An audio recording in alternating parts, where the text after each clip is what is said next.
Just moments away from the start of the Ford 400, the season finale for the NASCAR Nextel Cup Series here at the Homestead Miami Speedway. Live on the grid, there's a sense of anticipation. There's a championship about to be rewarded between Jimmie Johnson and Jeff Gordon. A sense of relief by these crew members as a long season is about to end, and a sense of anticipation.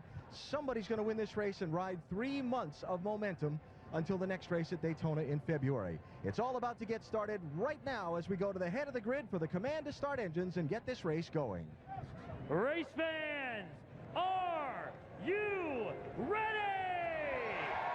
The time is now. It's time for those most famous words in motorsports. Here to give that command is a member of the board of directors from Ford Motor Company, Edsel Ford. On behalf of Ford Motor Company and Ford fans everywhere, gentlemen, start your engines. Crank them up, King. Crank them up. Start it up. Crank it up.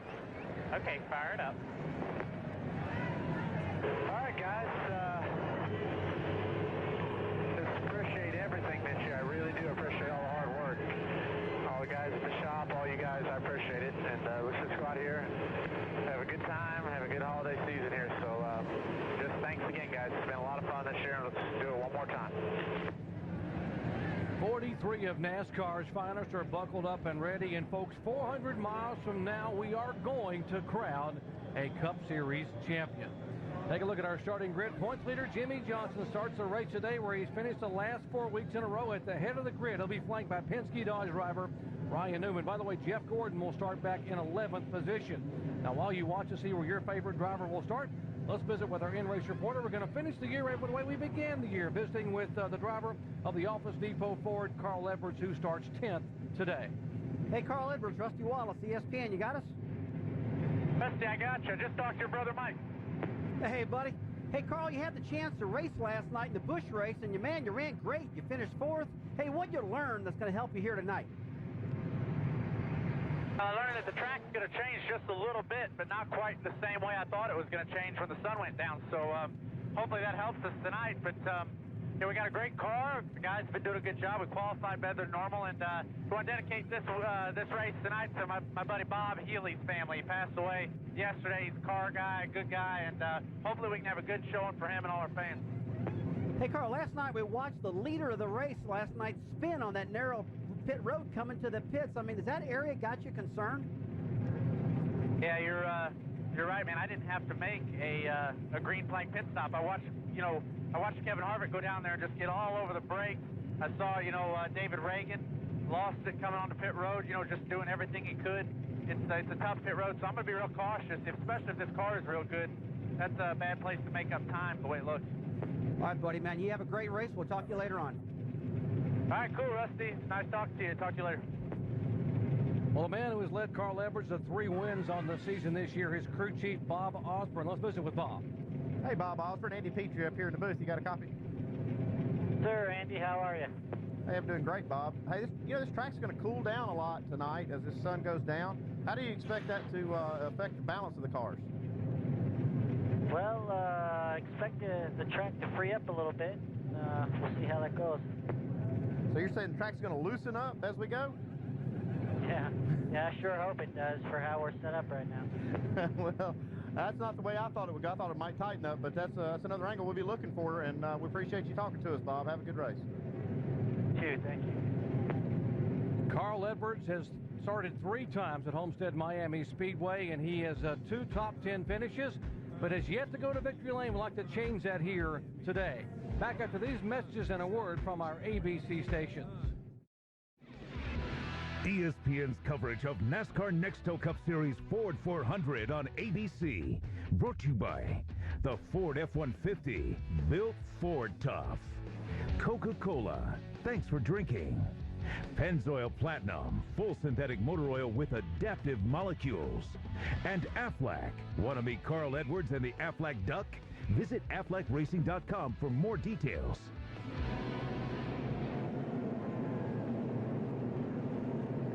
Sunny South Florida, Homestead Miami Speedway. Let's update some of the key stories we'll be following today as we head down to the pits. First, Here's Jamie Little.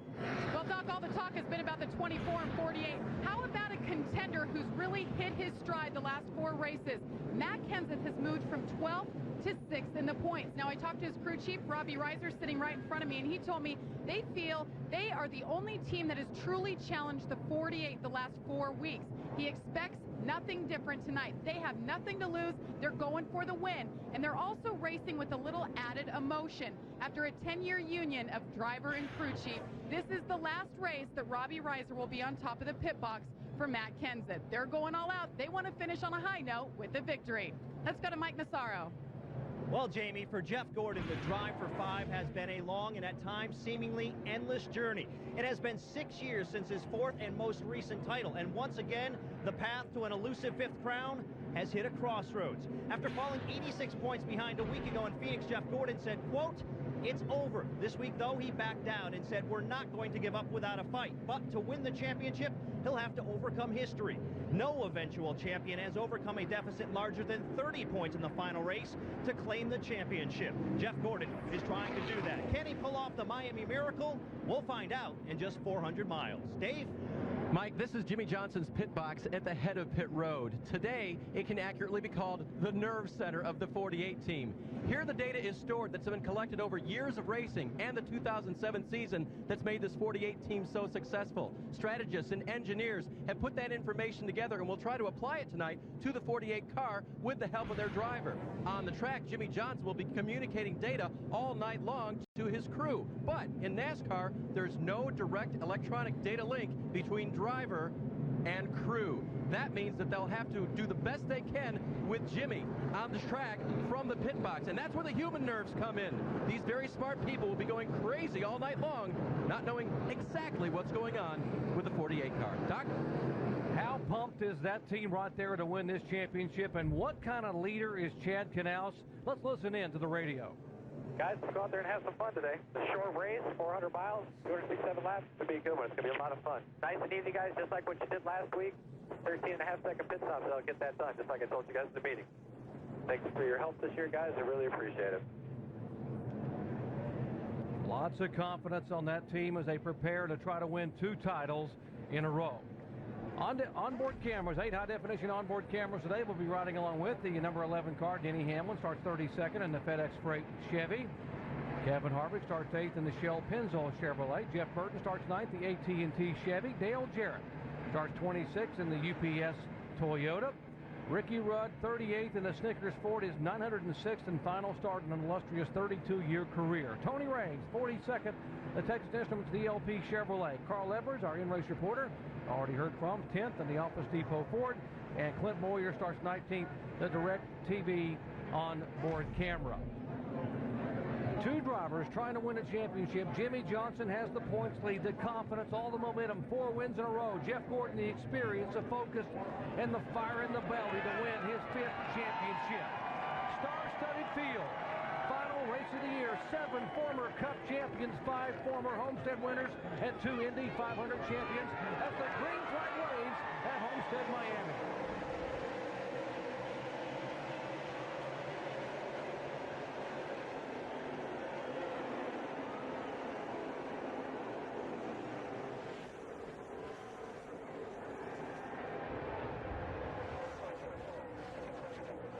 Down the back straightaway, they pan out 2 and 3 wide. Jimmy Johnson, the points leader, he is the hunted.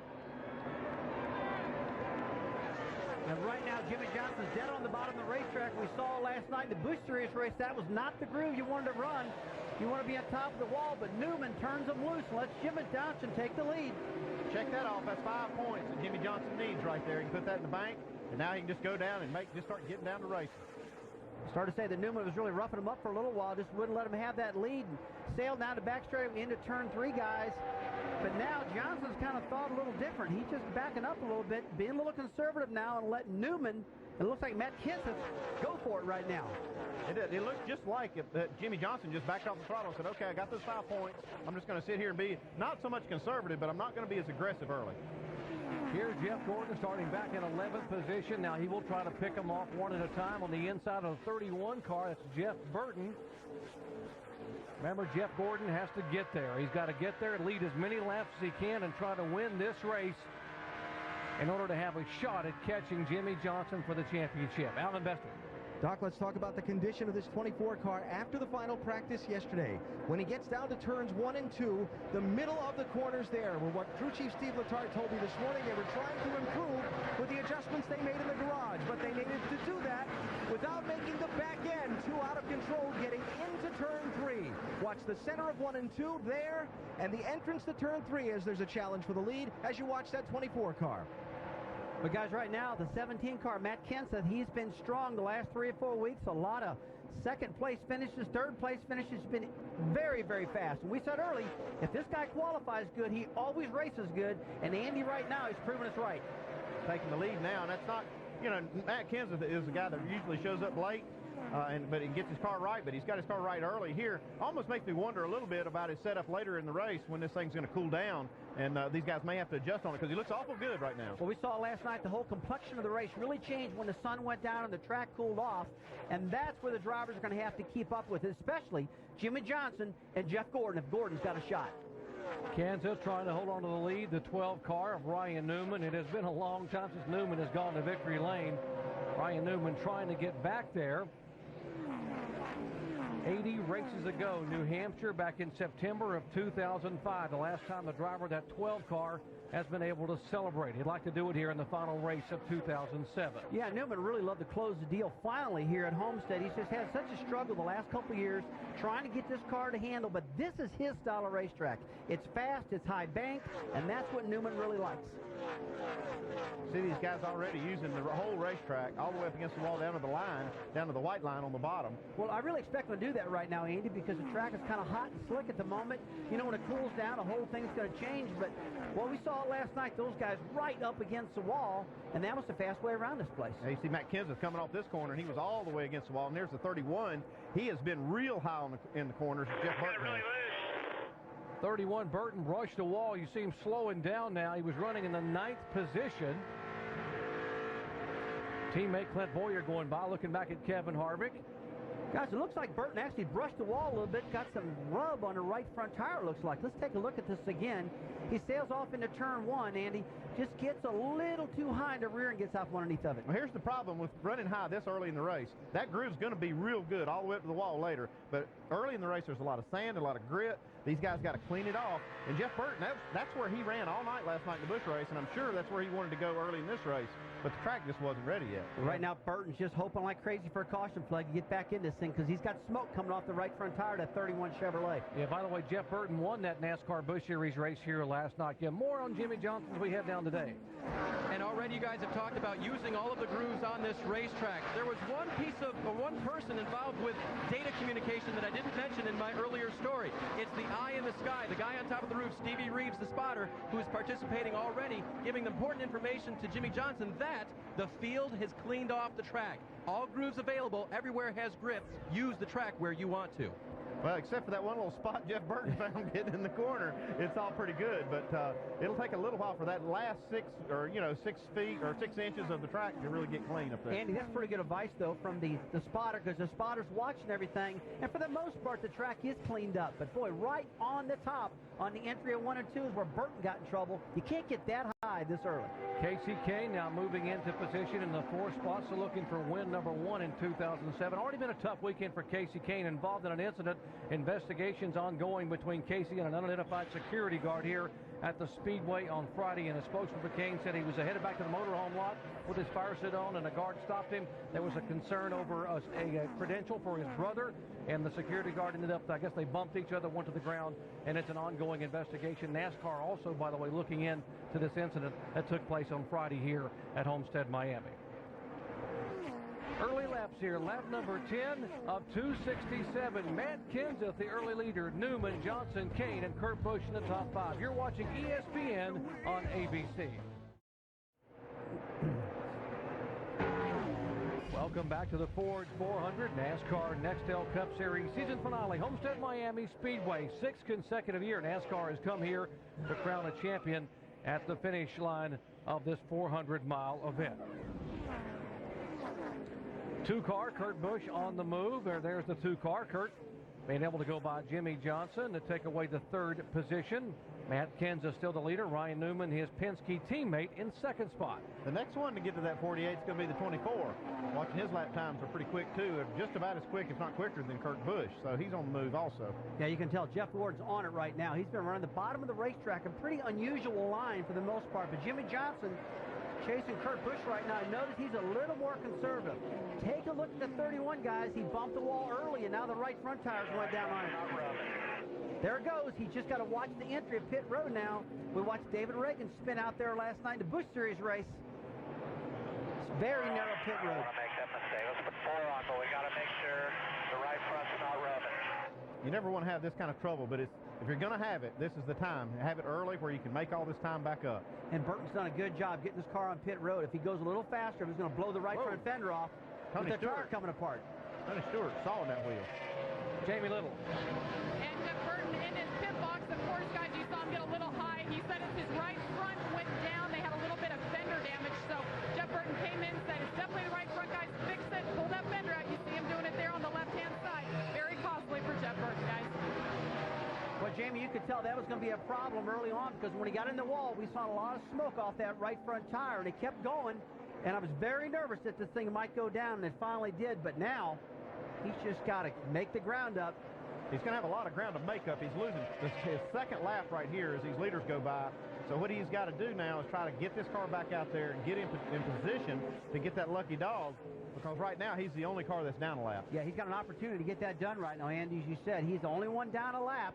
So if the caution flies, he's back in the game. And he needs a caution very quickly. Now, how about the 20 car? We talked about how good the 24 car is. Both these cars sailing now. The 20, Tony Stewart, started back in 14th position. He and Jeff Gordon both running laps extremely well. 33.15s, 33.10s, and that is quicker than Kenseth, the leader. We can tell right away that Tony Stewart had a good car, man. He went right to the top of the track. A lot of momentum up there. He's working the bottom. He's working the top. And he's won here before. He knows how to get around this place.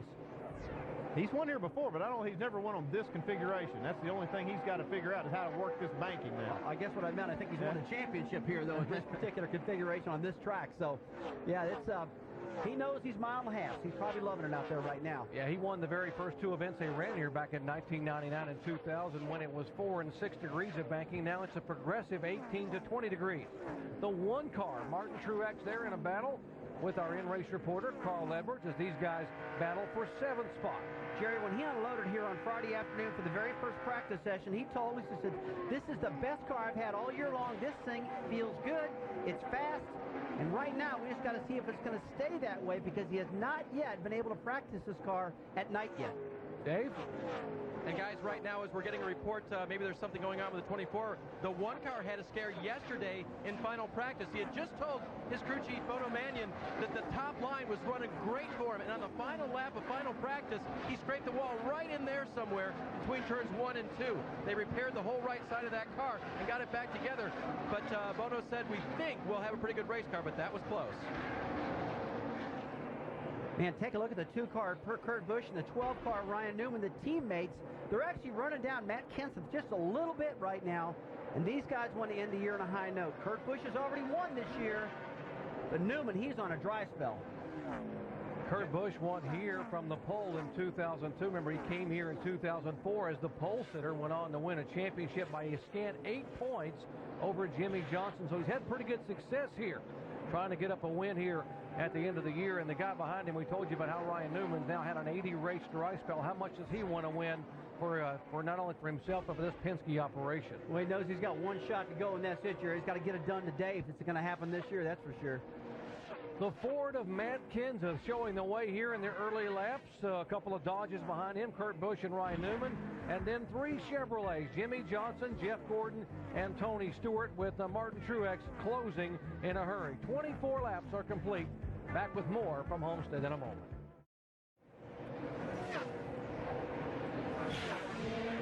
This broadcast is available in Spanish by activating your SAP button presented by ESPN Deportes. Early laps, Homestead Miami Speedway. Matt Kenseth the leader, Kurt Busch in 2nd spot. There's the 17-car Kenseth. 4 consecutive top 5 finishes here in the chase. If it wasn't for Jimmy Johnson, he probably would have won 2 or 3 of those races. Kenseth trying to end the season on a win here at Homestead, Miami. A couple of guys behind him, Kurt Busch and Newman, the two Penske teammates. How about the one car, Martin Truex Jr.? This is the car he set on the pole with at Texas a couple of weeks ago. Led so many laps at Atlanta, finished second at Michigan twice, and this car should have won 4 races if I had any luck at all. And he is driving the wheels off of it early on here at Homestead, Miami. Jerry, this car is so fast right now, it's almost stupid. He's like 0.3 of a second faster than anybody out there. He's dead on the top of the racetrack. And Andy, watch him here go past Johnson. I mean, this thing is just flying right now. He's got that groove, that upper groove, working better than anybody. He's way, way up there. And it's very risky up there, but it's super fast right now.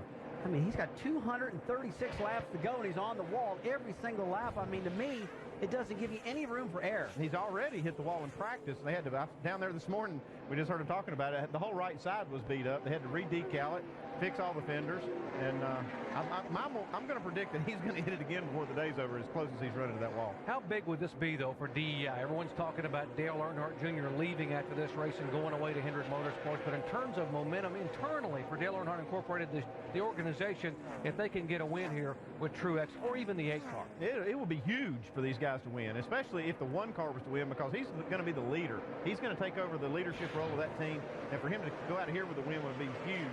Although this car right here, Dale Earnhardt Jr., he needs a win bad. Started all the way at the back of the pack. They had a transmission change, and they had to go to the rear of the field. He has now clicked off, 21 positions. Earnhardt Jr. all the way up to 20th spot. Dave.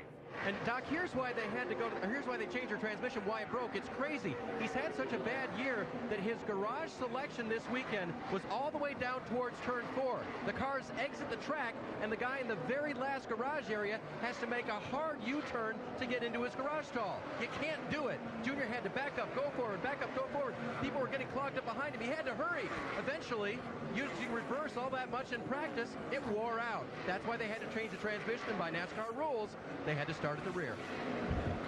Well, you talk about DEI. I mean, I just got to believe this team is going to be so strong next year with Mark Martin and all the drivers they got driving that car. And Truex, guys, week after week has been so strong in that 1 car. Let me tell you what, DEI Racing is not in trouble at all. Making a lot of horsepower, they'll fix their problems, and they'll be just as good as ever. They indeed will be. And how about the guy right behind Earnhardt Jr.? That is Greg Biffle, and they can rename this race the Greg Biffle Invitational. He has won it the last 3 consecutive years. Here goes Truex. He's going to get another spot. This is going to be for 2nd spot or 3rd spot. Yeah, you take a look at this car. You take a look at this number 1 car, Mark Truex. The way it's running right now. Does it look like DEI's in trouble to you? Not to me. This thing looks great out there.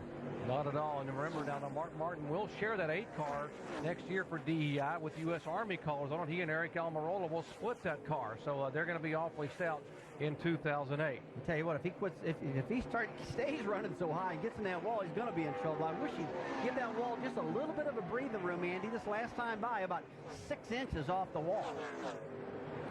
What about our championship teammates and contenders? Jimmie Johnson, Jeff Gordon. They are running 5th and 6th in that order. There's Jimmie Johnson. Remember, you already gets those 5 bonus points. A pretty good side-by-side battle. Racetrack, Andy. I mean, the shortest way around. I mean, it's dead on the bottom of the racetrack, but it seems to me the fastest way is dead on top of the track. We're watching Martin Truex with all that momentum really flying off at turn 2 and really flying off at turn 4. Now, I don't have a clue. Well, there's some the 8 and 24 and the tires were. Reason why he might be running the bottom, Rusty. Jeff Gordon has reported.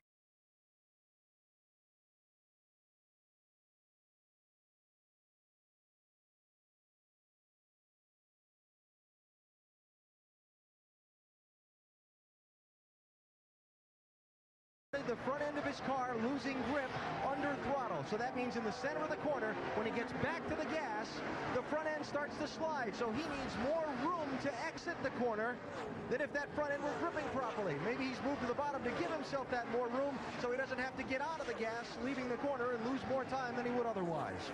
Well, Alan, that's a good explanation right there. I know if the front end slide and you go at the corner 200 miles an hour and turn the wheel, and that thing doesn't turn, you're going to hit the wall. But right now, doing what he's doing, he's about a half a second slower than Martin Truex Jr., who is the fastest car on the track right now. Jeff Gordon needs room to slide and room to race here, trying to get a championship, trying to reel in his teammate, Jimmie Johnson. Back after these messages and a word from our ABC stations.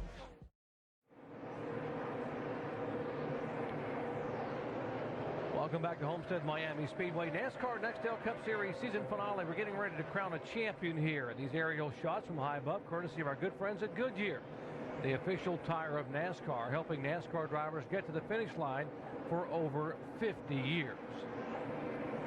Matt Kenseth is still our leader. Kurt Busch in second. Martin Truex is now third. Ryan Newman is fourth. Tony Stewart has moved up to fifth position, all the way back from 14th starting spot.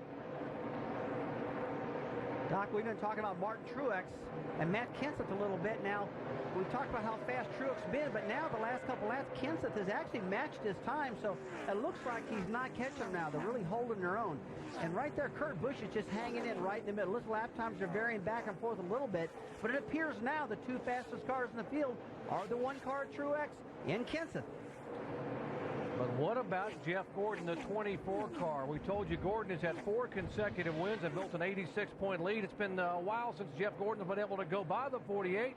But guess what here? He's doing it at Homestead Miami.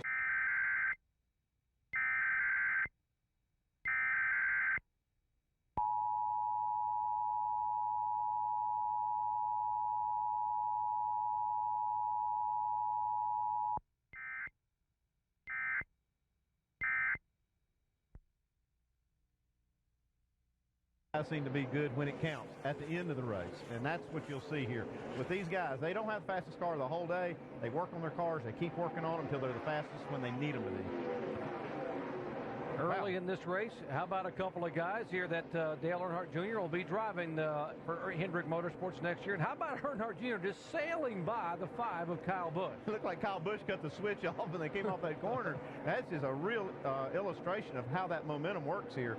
Junior was running that bottom line earlier. Now he's got that thing all the way against the wall. And boy, you see that back of that car just kind of jumping around.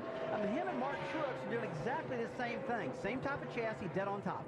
Check out our sprint speed lap here. Dale Earnhardt Jr. sprinting toward the front. Remember, folks, he started back in 41st position. His last lap over 160.3 miles an hour, and much quicker than the leader as the last 3 consecutive time winner here, Biffle on pit road. Mike? And Greg Biffle real happy with his race car thing. Just a tick tight in center groove, but when he gets up high, a little bit loose there. No significant adjustments to the 16 car. 4 tires and fuel. Jamie? And Matt Kenseth has been leading his first laps ever here at Homestead. He said his car is just right in 3 and 4. A little tight in 1 and 2. Slight adjustment. 4 tires. He's down and away. Mike? Carl Edwards has been adjusting his brake bias throughout the course of this first run. Still very happy with his race car. They'll make an air pressure adjustment. Also raise the track bar because he feels it's a little bit tight in turns 1 and 2 and has no grip in turns 3 and 4. They're down and away after a 4-tire change. Man, the whole field is hitting pit road. Now, here's Martin Truex on pit road, and it looks like about lap 48, 49 is all they can run on fuel. Good on the day. The car wants to spin out in turns 3 and 4. That's a report from the driver, but that is a fast situation right now for Martin Truex. They will change 4 tires. It'll be an air pressure adjustment for Truex in the 1 car. Meanwhile, Jimmie Johnson also coming down pit road as his team waits for him as he comes into a stop right now. Jimmy's reporting his car is tight in the center of the corners. That will get a chassis adjustment. The wrench is going in both sides. Those are wedge adjustments, air pressure as well.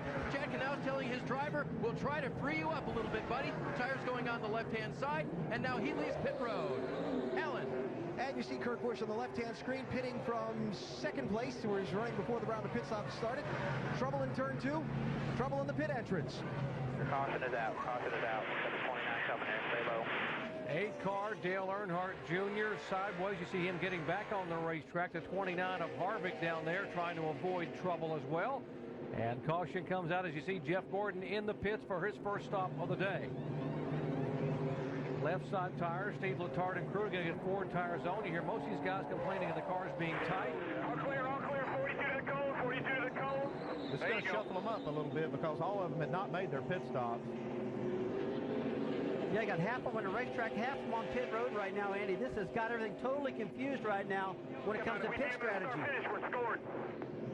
Folks, Folks, Jimmie Johnson, it would be a lap down right now by virtue of making that pit stop and others that haven't pitted yet. Now, let's show you what happened here trying to get on the pit road. We talked to Carl Edwards. He's our in-race reporter about this narrow pit road is very tough. And we saw a race leader last night, David Reagan, spin, but he gets hit. He's out in the dirt. He's trying to get back in. Massive melee at the entry of pit road here at Homestead. That was Kyle Busch in the 5 car that got into the 8 car of Earnhardt Jr. You saw Patrick Carpentier was there as well in the 10.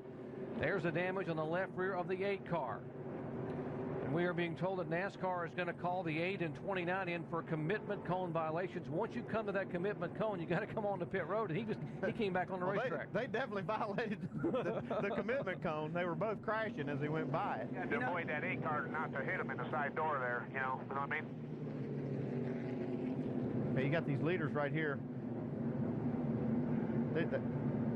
Look like Tony Stewart wanted to pit, but you have to pit from the access road. You can't come in off the racetrack right there. You have to come in off of the end of the back straightaway in turn 3. So had he turned down pit road, he would have had a commitment cone violation. That's kind of confusing here at this racetrack because it looks like you can come right off the track on the pit road, but NASCAR requires these guys to use the access road, just like you saw where the 8 and the 5 car got together.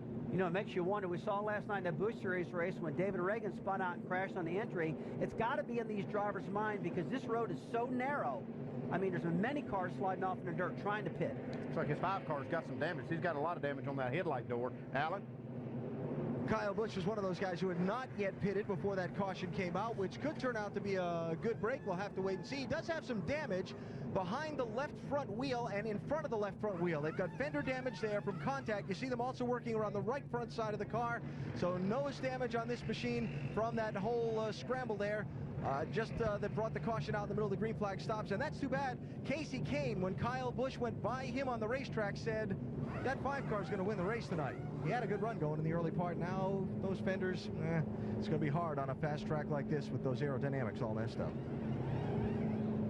Alan, Tony the Tiger there on the hood a little bit bent up here. Watch the violation now. Watch trying to see here. There's the 8 of Earnhardt Jr. Damn it. That was a cone. They went back up on the racetrack. So the 29 and 8 commitment cone violations. 9 cars up front had not yet pitted, including Ryan Newman, Tony Stewart, Juan Pablo Montoya, Reed Sorensen and company. And here they come on the pit road. They slow down at 45 miles an hour for their first stop of the day. Jamie. And Tony Stewart, of course, wanted to come in until the caution came out, but he said his car's really, really tight, and he said it's really tough to see as they enter pit road with that sun setting now. Definitely visibility an issue for Tony Stewart. He's just going to make a slight adjustment, and we're going to go to Mike Massaro. And the 42 car reacting just the way Donnie Wingo expected it to. Started off a little bit loose, then tightened up. No adjustments, just 4 tires and fuel. Dave? New leader Ryan Newman gives it up to come down pit road. His car just a little bit tight. They make a track bar and air pressure adjustment. The main concern was, do you have enough fuel to make it around? Driver saying, I've still got fuel pressure on his way down pit road. Good pit stop on Ryan Newman's group as he will come back out off of pit road as leader. Juan Pablo Montoya has had a good car all weekend here. Chip Ganassi, Felix Savadas excited about what Juan Pablo could do. It was this race a year ago that he made his very first Cup Series start. And, of course, Clint Bowyer up a couple of spots. Under caution for the first time today, back with the restart at Homestead, Miami in a moment. Here at Homestead, Miami, we're under caution for the first time today. An incident during green flag pit stops, a contact coming on the pit road, Kyle Busch and Dale Earnhardt Jr., and that resulted in a commitment cone violation for Earnhardt Jr. and Kevin Harvick, who had to go back up on the racetrack. They have cycled through the pits, but were not without incident. These pit stops certainly can create problems when you're in a hurry. There's the 41 car, Reed Sorensen. Now, his pit stop was a bit of an adventure. Take a look. Middle of the screen, see the left side of his car. Watch the jack just come shooting out of the left side of the 41 car. Oh, man, that was unbelievable. I mean, that jack was going at such a quick speed. I mean, that could have got one of the crew members. So watch this one more time, guys. This jack just spits out. Whoa! And barely misses the crew guy. I mean, that could have hurt. Yeah, those jacks are light to carry, but boy, when you start pushing them through the air like that. Yeah, they're made out of aluminum, and they're much lighter than a steel jack, but still they're very heavy. After the cycling through of pit stops, the 17 is back as the leader. The 24 car and 48 are both on the lead lap. Let's go down to the Jeff Gordon pits and Allen. Yeah, they're on the tail end of the lead lap. The leader is behind them on the racetrack because the way the pit rules work. Anytime a yellow comes out in the middle of green flag pit stops, it's confusing, especially for the guy in the cockpit. Where were you on the relative to the start-finish when they called for the yellow? That's the 25 pits when they call it yellow. That's 4 stalls past start-finish line. Yeah, what they're doing is they're checking all the tapes, buddy. I think we beat the leader to the outline, and the only reason we lost the lap is because we were on the access road. After you get that all figured out, if they still just, are going to screw us on this deal, then we're going to figure out where we line up, which they got a big mess there. Well, NASCAR scores the race using electronic loops under the racetrack all around it. They use that electronic scoring to determine where the caution came out, where the pace car goes. That's how these guys are on the tail end of the lead lap, essentially a mile and a half behind the race leader. Thanks, Alan. For more information on crew communications, log on to ESPN.com. Search word communications. Pace car pulling away, and the leader is in the middle of that pack. That is Matt Kenseth. And these cars in front of him are on the tail end of the lead lap in front of him. And they're going to have to hustle to stay there. Green flag waves again here. Lap 57. Whoa, Earnhardt Jr. spins around and gets a tap again, and he's in the wall here in the front straightaway. Jeff Burton got into the back of this 8 car. I don't know what happened, whether maybe Junior didn't get going good enough, but definitely some contact between the 31 and the 8. This is unbelievable. A lot of people predicted that Dale Earnhardt Jr. could win this race, and now it's over. A lot of cars are going to get their lap back here because of the way they restarted this race. That will cycle all the guys that were in front of the leader back around behind the leaders, and that will help tremendously. You watch how this field divides now over as you see Earnhardt Jr., the damaged car moving away, and there's the leader, and all the cars in front of him now are going to pull away. There's the opening because the pace car will be able to come out and pick up the leader. Almost half the field is going to be able to go around now. See the pace car sitting there waiting on the bottom of the racetrack. These will go by, then he will pull up there. That is Brett Bodine, who drives the pace car. He'll pull up in front of the 17. That's the leader right there. So he's going to pull up there, and the rest of these guys are going to be able to... Well, guys, this is a big break for a lot of people, that's for sure. But for Dale Earnhardt Jr., the last race with DEI, not the way he wanted this thing to end up. I cannot believe this has happened. Started all the way at the back of the pack by virtue of a transmission change. Had driven the car up into the top 15. Here's the restart. It looked like maybe Dale Jr. had to back off for the guy in front of him, maybe like a accordion effect right there. Well, right now, guys, take a look at the sun. The sunlight is really hurting a lot of these drivers on the restart. We saw last night. It took it for a while for that sun to go away. But until then, this is really tough running.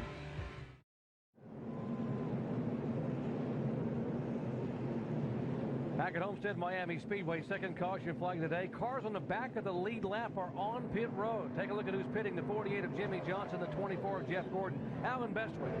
Well, Jeff Gordon's team decided to come down and pit because they think he ran over a piece of debris on the racetrack under the caution flag. That's why they came in. Dave? And Jimmie Johnson's team opted for some fresh tires. The track position was a concern, but they opted to have the fresh rubber instead. Well, Andy, that's just a great move. I mean, there's nothing to lose by doing that. I mean, cycle back around, get yourself, you're still on the lead lap, top it off the fuel, get some fresh tires, and I think smart move by these guys. When that'll pay off for them is at the end of this run. If it happens to go green again like it did at the beginning of the race, these guys can stay out those few extra laps they need to so they don't put themselves in the same position again.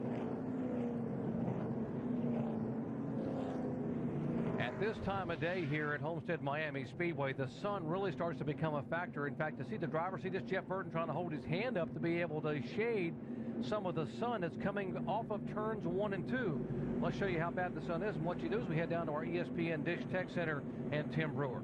Thanks, Jerry. The sun's really a problem for the drivers late in the afternoon. You would like to start off with a shield like this, but that's not possible. During the event, what they're going to do is the sun goes down, they're going to reach up and take this off. Later in the day, they're going to take this off, so that at the end of the day, they can see the clear vision of the racetrack with a clear shield. Jerry? Thank you, Tim. For more information on visors, log on to ESPN.com, search word Tech Center. And you saw that restart a moment ago, and these guys are trying to see going into turn 1 how much of that visibility actually may have caused that. Well, Jerry, I really believe that's exactly what caused this accident, because what happened in front of Dale Earnhardt Jr., they started stacking up because they couldn't see. You saw Jeff Burton shading his eyes, and when Junior got out of the throttle a little bit to give him some room, hey, there was nothing to do, nothing Jeff Burton could have done. So absolutely that's what's happened. Jeff Gordon, the 24 car. Yeah, those guys are back on the lead lap. Gordon being shown in 20th position. Now, you got to make some split-second decisions when the caution comes out or when you're going to make these pit stops. Let's listen into the radio communications between Jeff Gordon and crew chief Steve Letarte. If that fixed that mess or made it work? I don't know. Yeah, you were right, buddy. If we'd have rolled through, we would have been on the lead lap, but we might have run out of fuel, so I think I made the wrong call there. I didn't want to roll through and lose a lap. We wouldn't have any tires or anything. We'd really be in trouble, so sorry about that. Kind of back to where we would have been now, so it's all right. For more information on crew communications, you can log on to ESPN. As you see, these guys, Jeff Gordon, the DuPont Chevrolet, I mean, these guys had no choice but to make that call. It's always confusing when that caution comes out right in the middle of green flag stops. These guys just made the decision to go ahead and get the tires, and then they figure it out from there. All right, let's visit with our in-race reporter, the driver of the car number 99, Carl Edwards, running back in 24th position. Carl Edwards, Rusty, up here in ESPN. You got us? I got you, Rusty. Hey, buddy, looks like that sun on these restarts is really bad down that front straightaway. The 8 car just got turned around by the 31 because of it. You having a problem? Well, I was a little upset with the fact that the caution came out earlier, and I'd been thinking about the sun too much, but it looks like it is kind of bad when we got stuff on the windshield.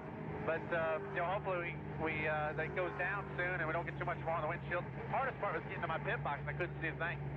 All right, buddy, we're getting ready to go green. I'll get off the radio, and we'll talk to you later. Thanks, Rusty.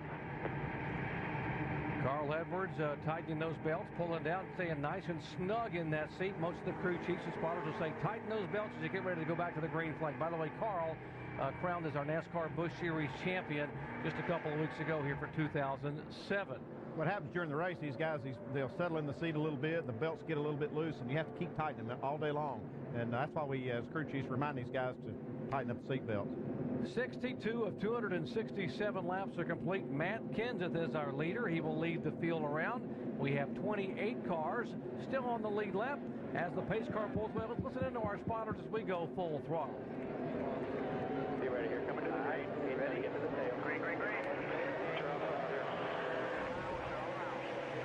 Okay, buddy, just be as smooth as you can. Don't come to you.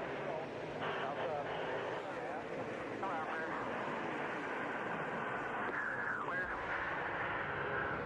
Side out your door. Looking low, in. Clear low. Inside. Down on the bottom. Clear. Got to run outside. He's outside.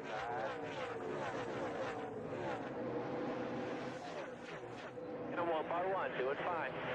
Inside, left rear quarter, all clear. Running the clear by one. Clear by half. Kurt Busch able to make the move by Matt Kenseth to retake the lead. Busch, one of 5 different leaders we've had here in the first 64 laps. He has now led a total of 3 laps. Well, Jerry, I tell you what, Jeff Gordon almost had a close call getting into turn 3. They were stacking up in that restart, and right now they're still all stacked up, Andy. But boy, a little while ago was very, very close. I don't think Gordon's too much worried about this. He's just going to fight his way through it. But the 48 car is behind these guys. He can get caught up in a mess right here. This was a hornet's nest for a little bit. Well, it looks like the 10 car, Patrick Carpentier, is having a lot of problems. Just couldn't get that thing going. And boy, they just really stacked up. The 48 to the inside, the 24 Jeff Gordon outside. And Patrick Carpentier still having problems out there. 24 car now trying to move on the inside of Paul Menard. Here comes the 48 of Johnson. There's the 16 of Biffle, who's won the last 3 in a row. Now Johnson looking a little racy in that middle groove. Well, this is the point of the race where Johnson's got to be careful. I talked in the countdown show about landmines. He's got to really think that there's landmines all over this track and avoid everything. He gets in his gaggle of cars, and this is where the problem can happen. It's a pretty smart team, though. We all know that. Just got to be careful. Well, he's got a fast race car right here. I mean, how conservative can you afford to be? If you try to just say, okay, I'm going to pick my way by slowly, you might get in one of these wrecks. I mean, if you got a fast car, do you just go ahead and push it hard? Do you can get past all these guys? Well, Andy, right now, he's dead on a bumper of the 24 cars. There's not much real estate to get around him in right now. So, I mean, this is he's got to be careful when the 15 car is behind him. Now he's approaching the 66 car. He's just got to negotiate himself through all these problems. And this is the point of the race where you could have a problem if you don't exercise extreme patience. This is 18th, 19th, and 20th. This is the 20th place car. Carl Edwards, you're riding along left here. As these guys are just about a half a straightaway behind the leaders. ESPN's coverage of NASCAR Nextel Cup Series Ford 400 on ABC. Brought to you by Allstate, the official insurance sponsor of NASCAR. Gillette Fusion Power, the best shave ever. And Napa Auto Parts. Napa, get the good stuff.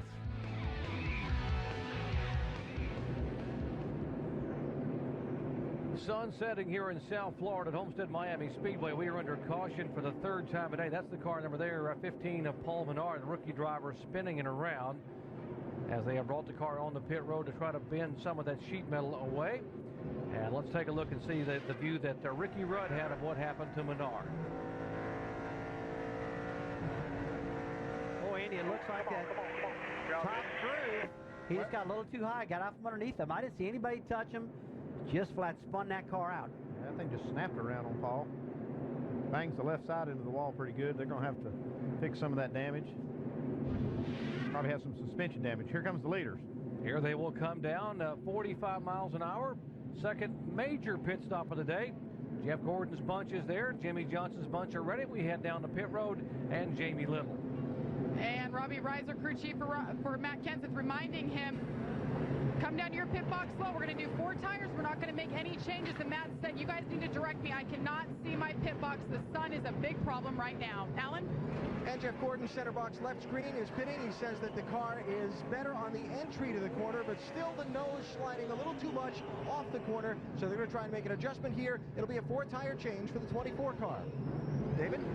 And the 48 thinks they might go for 2, Alan, but they're going to stay with 4 up here on the 48. No changes except for a little air pressure to try to free him up a little bit more. The 24 does take 2. The 48 will take the left sides as well. Jack going up at this point, and Jimmy going up pit road. Jimmy saying, the car is doing what I want it to do. I hope my times are good. The one on pit road there wasn't necessarily their best, guys. Yeah, it looked like they had some problems on that pit stop and lost a few spots. Lost a lot of spots, actually. And you see Jeff Gordon, by the virtue of those 2 tire stops, gaining 10 positions, so that will put him up. And 48 Jimmy Johnson back where he does not want to be, in a crowd of cars toward the back of the pack on a restart. We'll come back with a green flag at Homestead Miami in a moment.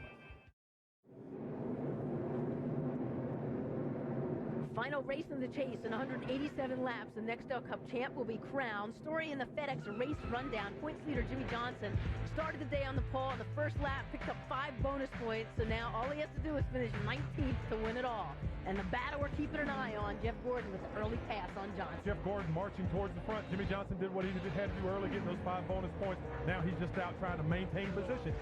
Jeff Gordon is coming, though. The last race for Dale Earnhardt Jr. in number 8 for DEI, and he found trouble early. Boy, just the season for Dale Earnhardt Jr. cannot end quick enough, and this is just like the rest of the season. He's had a lot of bad luck today. Right now, the 48 and the 24 separated by just 47 points. We're keeping an eye on it, Doc. Indeed, Susie, in the 24 car, Jeff Gordon will line up 3rd in the restart. And how important is it for Jeff Gordon to be able to get a lap led? Remember, Jimmy Johnson has led a lap here already to get those 5 bonus points. And Rusty Jeff Gordon, he's got to get by Blaney and Hamlin and somehow charge up there and lead a lap. Well, Jerry, I think this was a good move, putting right sides on Jeff Gordon to see what it's going to do. He needed the track position, and track position, Andy, this racetrack is just everything in the world. Anywhere you're at a high-speed racetrack where air is important, track position is just key. He can lead the lap. He'll cut it to 42 points. We'll see what he can do. Hamlin pulls away, leads him down to the green flag. Lap 81 at 267.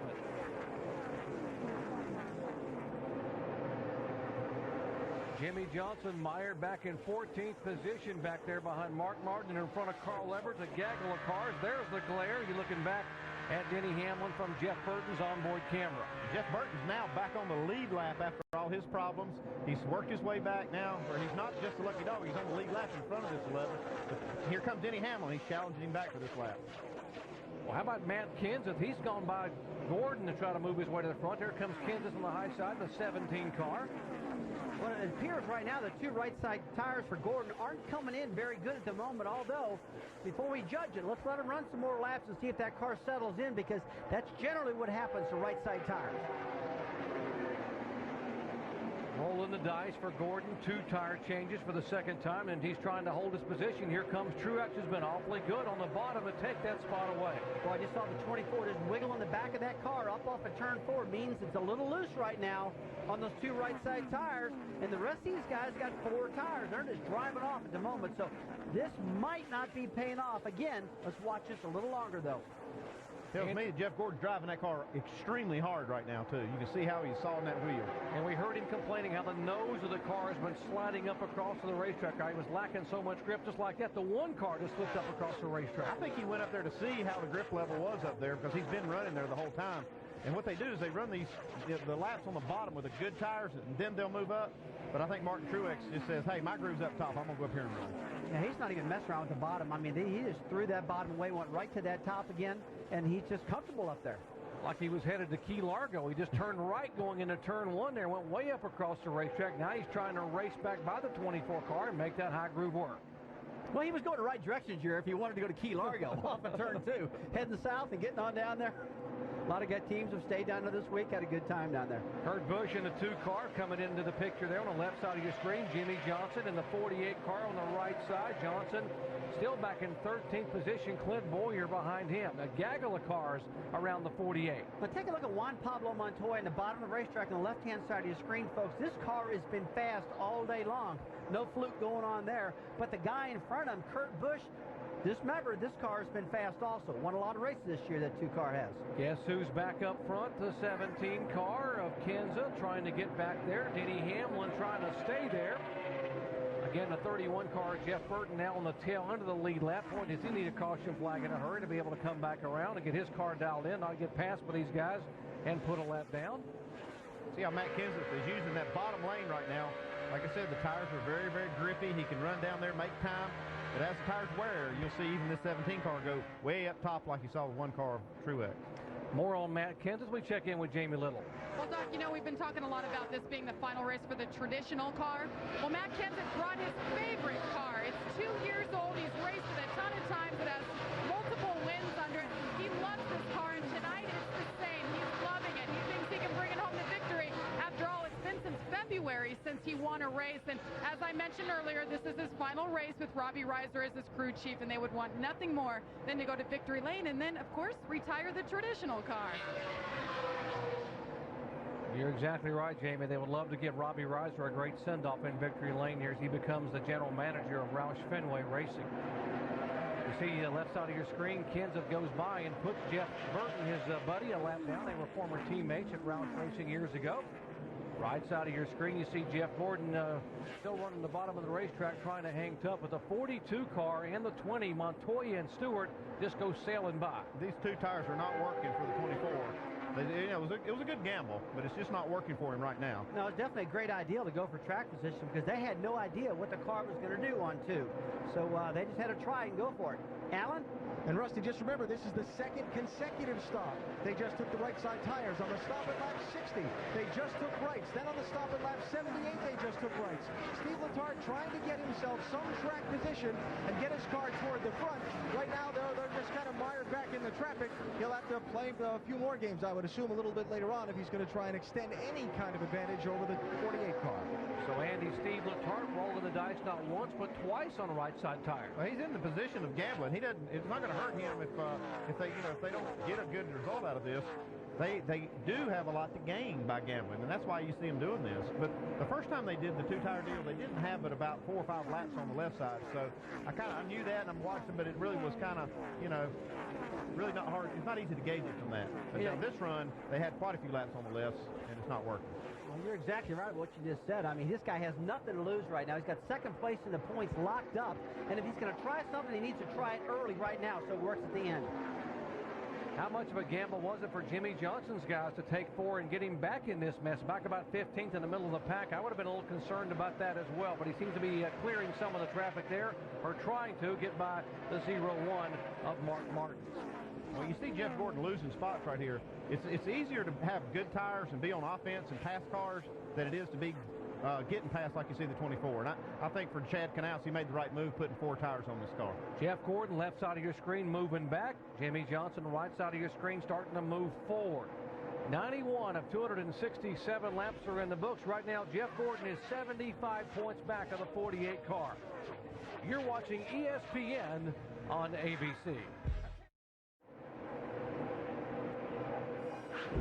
The biggest music stars on the planet come together with live performances by Rascal Flatts, Maroon 5, Lenny Kravitz, Fergie, Rihanna, and more.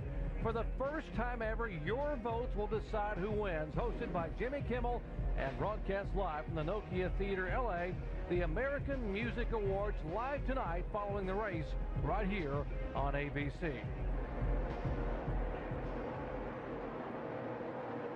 Take a look at our forward lap leaders thus far today. 97 laps in the books, and Matt Kenseth has led 3 times for 65 laps. Kurt Busch has led twice for 17. You see Newman, Hamlin, Kyle Busch, and Jimmy Johnson has led a lap, and that's significant because that's 5 extra bonus points. One of our lap leaders, the 2 car of Kurt Busch, could be having an issue. There's a 17 car of Kenseth. Newman is second, by the way. Denny Hamlin back in third. Here comes the 2 car of Kurt Busch. I don't know which one's vibrating, but we need to get our wheels tight. I bet we know which one it is. Yeah, I believe it's the left rear. We saw in that last pit stop, it looks like they were struggling back there. I would bet they got a left rear problem. Allen. Well, Rusty, when they went to attach the lugs onto the left rear on the last pit stop, the socket hung on one of the lugs, and they had to pound on the wrench to get it off that socket. Perhaps that's what happened, but Kurt Busch very frustrated, obviously. Vibration on the car. This team has run fast this year, but they've had a number of problems, a couple of them on pit road, a couple of them just the handling going away late in the race that have taken them away from wins. When I talked with Kurt this morning, he said, boy, those last 50 laps of these races have gotten us. They'll change all 4 here, but that's going to put a guy who was leading earlier in the race way behind.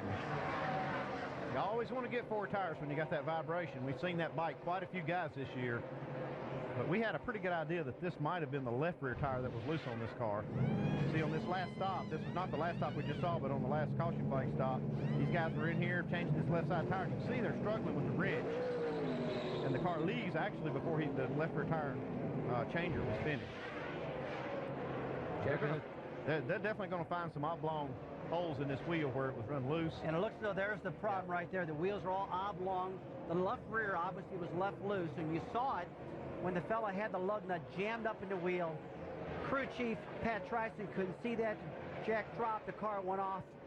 You know, and Andy, as a crew chief, if you could have solved that problem, maybe you could have screamed for him to stop and fix that. Well, you're going to lose a lot of track position to bring him back in, but the tire changer should have known that also. Just say, hey, bring him back in, let's get it tight. Still early enough we can get it back. You don't want to have to pit under green like that. I remember last year, though, right here on this racetrack going out of pit road, the same problem happened to Jimmy Johnson, and Jimmy Johnson had to stop and fix the car. He dodged the bullet a year ago. He dodged a couple of bullets at this racetrack a year ago, but here Jimmy Johnson, November 2006, a big piece of debris goes through the front air dam. Early in the race, he had to come back and put a patch on it. Here's the pit stop you're talking about, Rusty. On pit road, getting ready to leave, and Jack announces, whoa, whoa, whoa, whoa, whoa, we got lug nuts missing. Great call by the crew chief, Andy, to stop him and put those lug nuts on. Yeah, that's definitely how you do it right there. I got to really hand it to Chad on that one, because that's hard to do, is get that car to stop and just wait and bite the bullet and fix what you got wrong.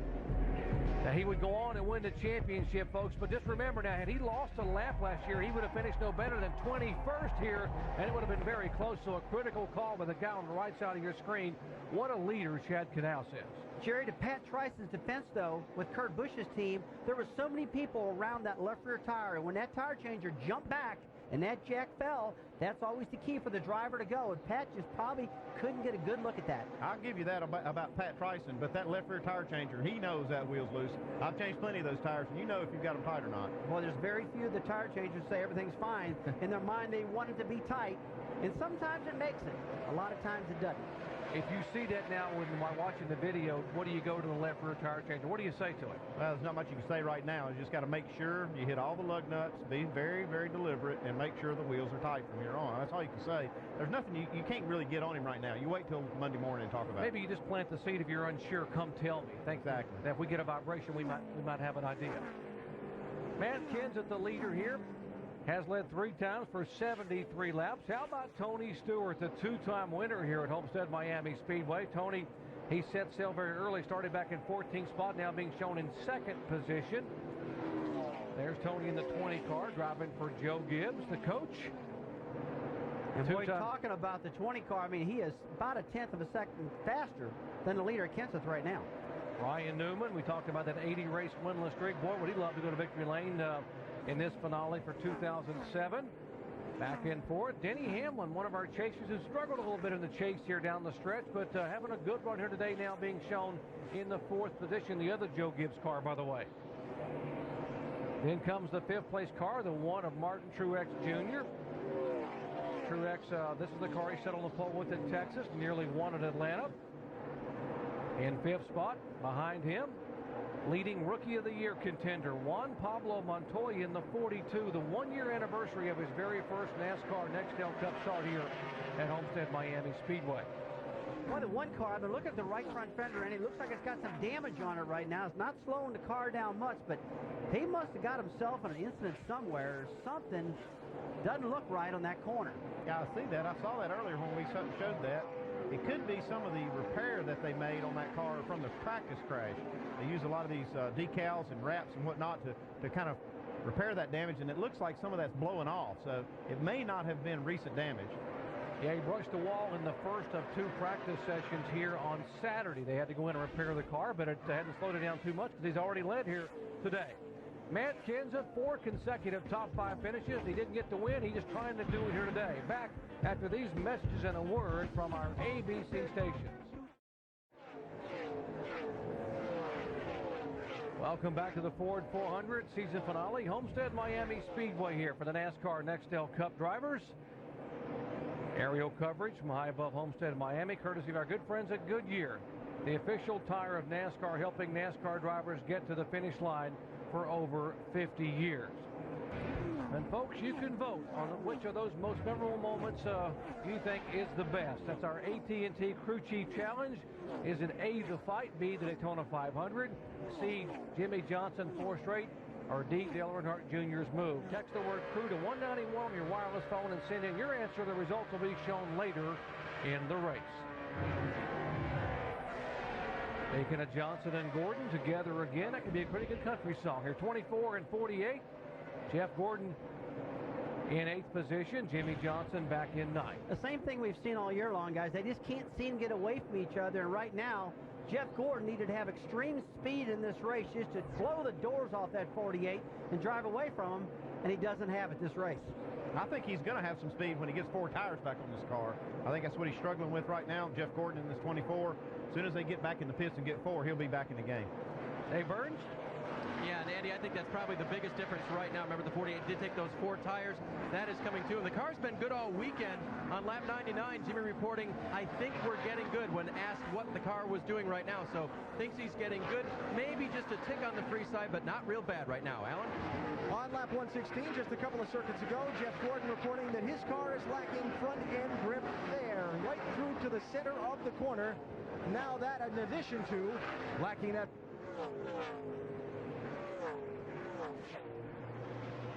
Lap 118, 267, Kenseth, Stewart, Holden 1-2. Getting set for pit stops, moving in here as the 48 and 24. And as you said, Andy Petrie, that 24, they want to come in and get 4 fresh Goodyears on Jeff Gordon's Chevy. Back with pit stops and more in a moment. And we welcome you back to the Ford 400. You saw the number 17 car, the #1 Green Bay Packer fan of the NASCAR circuit, Matt Kenseth, continues to lead. But the man who's stalking him right there in the 20 car is a story as we start to look ahead to next year. Consider, folks, this is the last day that you're going to see Tony Stewart driving a Chevy. That's right. Next year, the Gibbs team will make that switch to Toyota, and I wonder how all his fans will accept that. Tony very loose prior to the start of this race. He felt he was going to have a good run. The fellas upstairs have been telling you he's got one of the fastest cars. It's been a disappointing chase overall, but smoke has pulled up into the number 4 spot right now as we send you back on top. Dr. Jerry Punch and Dr. Punch, Jimmy and Jeff, they're kind of keeping their eyes on each other, aren't they, partner? They are teammates. They're staying close on the racetrack as well as in the point standings. Brent, here's a 29 car, Kevin Harvick on pit road. Let's go down to mile. And they've been struggling with that car all day long, Doc. At times it's been tight, and other times it's been loose, all in the course of this same run. This time they make a chassis adjustment, wedge, 4 tires, and fuel. And it looks like that car's been running a little bit tight. I saw him when the right rear jack boat go down on it, which is an indication they're loosening the car up, trying to make the front end turn better on it. Trying to keep up with this change in track. Probably cooled down about 10 degrees now, and these guys are having to screw on these jack screws to try to keep up with it. Boy, right now the sun is just about completely gone here. This track's going through a big change right now, and it's continuing to change at this moment. It's not dead dark yet, and when it gets completely pitch black out here, that's when it's going to be completely different, but right now it's getting tighter. Car number 1 of Martin Truex Jr. He is in second position, being shown about 5 seconds behind Kenseth. There's a 17 car of Matt Kenseth. You see the interval going by. There's Jeff Burton, the lap car. There is the 1 car who's in second spot. We're going to see all these guys on pit road here in just about 3 or 4 laps. And it looks like that debris that was on the right front corner, Martin Truex, has actually blew off the car, so it's back to looking normal. I guess that was a decal that was on there, actually. You know, it doesn't look normal. I saw the brake rotor glowing getting in the corner. You usually don't see that on a 1.5 mile racetrack. But I saw the brakes glowing red while he was getting into turn. Yeah, that's pretty unusual. So they're really sailing these cars down in a corner and using a lot of brake to slow them down. And that's something you don't see early in the run or in qualifying, things like that. But as the tires wear, they got to slow these cars down just a little bit more. Guys up on the wall getting ready for their next pit stop as we just a handful of laps away from the halfway point. Here is Matt Kenseth on pit road. He's coming off 5 consecutive top 5 finishes, trying to get a win here. Right behind him, the 7 car of Robbie Gordon as we go down to Jamie Little. I'll tell you what, they've made very few changes on this 17 machine. He says he's a little free getting in and a little tight, but he said just leave it. Don't make any adjustments. I'm happy with the way the car is. Obviously, he's been dominating this race. 4 tires, no changes, like I said, full fuel for Matt Kenseth.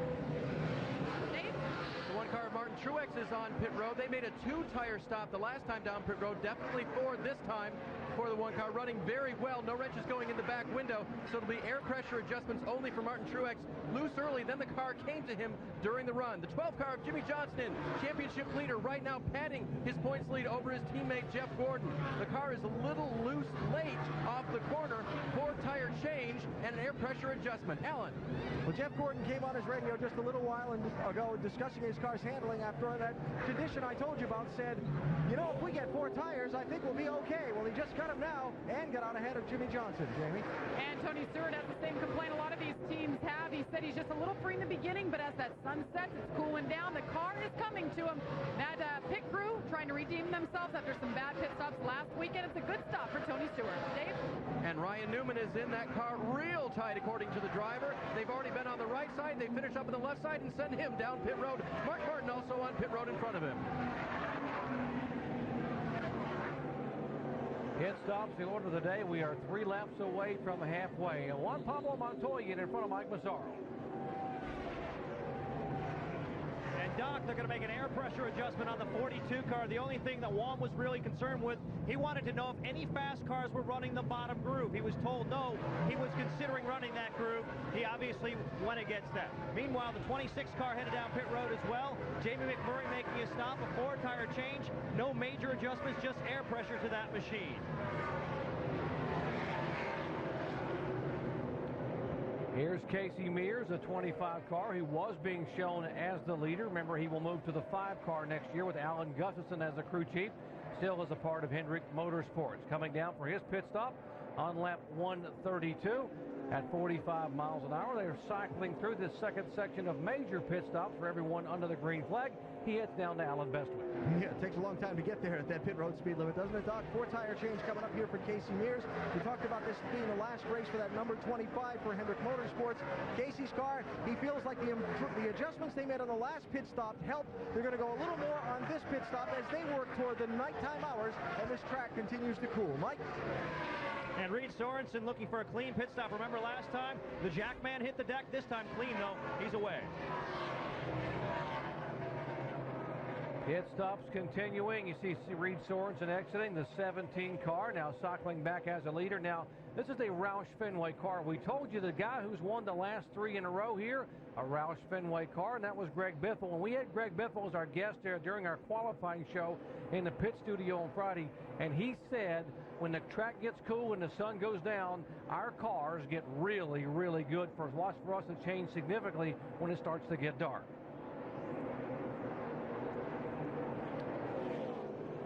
Here we got Juan Pablo Montoya just made his pit stop.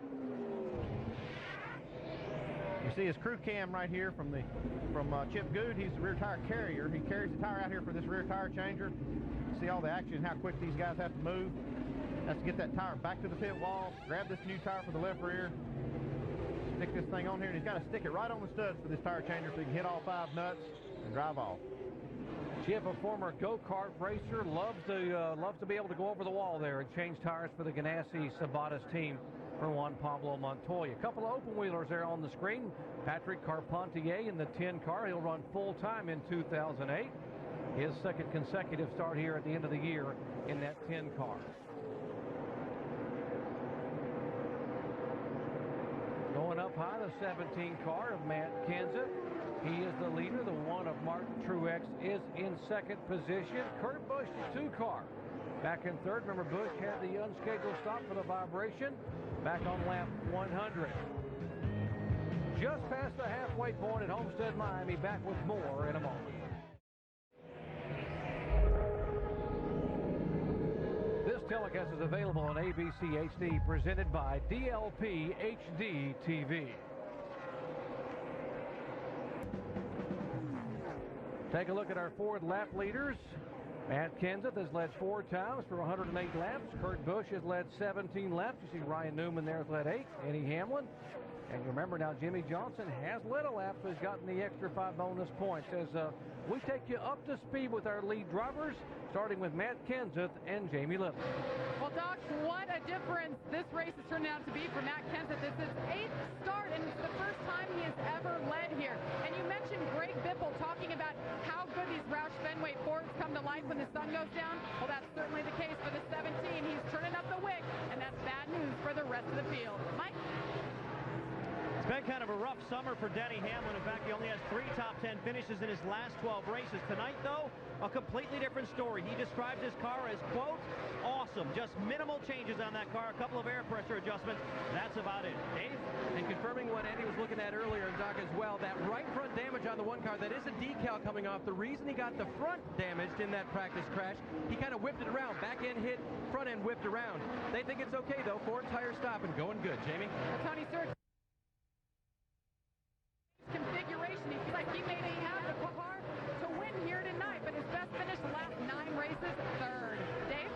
For the 12 car this year, well, the performance has been there according to crew chief Mike Nelson. They've been really proud of that. Trying to finish off the year strong. He's been close a few times. Today, a tight race car that they need to keep adjusting on, Jamie. And hats off to Dave Blaney. He has been in the top 10 this entire race. It's all about securing the top 35 in the points. He sits 35th right now. He's looking to Daytona, wants a guaranteed spot for he, Bill Davis, and Toyota. Alan? If the caution were to come out in the next 2 laps, it would be a huge break for Kurt Busch. Remember, he had to pit under the green at lap 99 for the vibration. He right now is cycled back around, and if the yellow came out, all the other leaders would stop. But Kurt's 2 laps away from pitting, and that's going to put him back a lap down.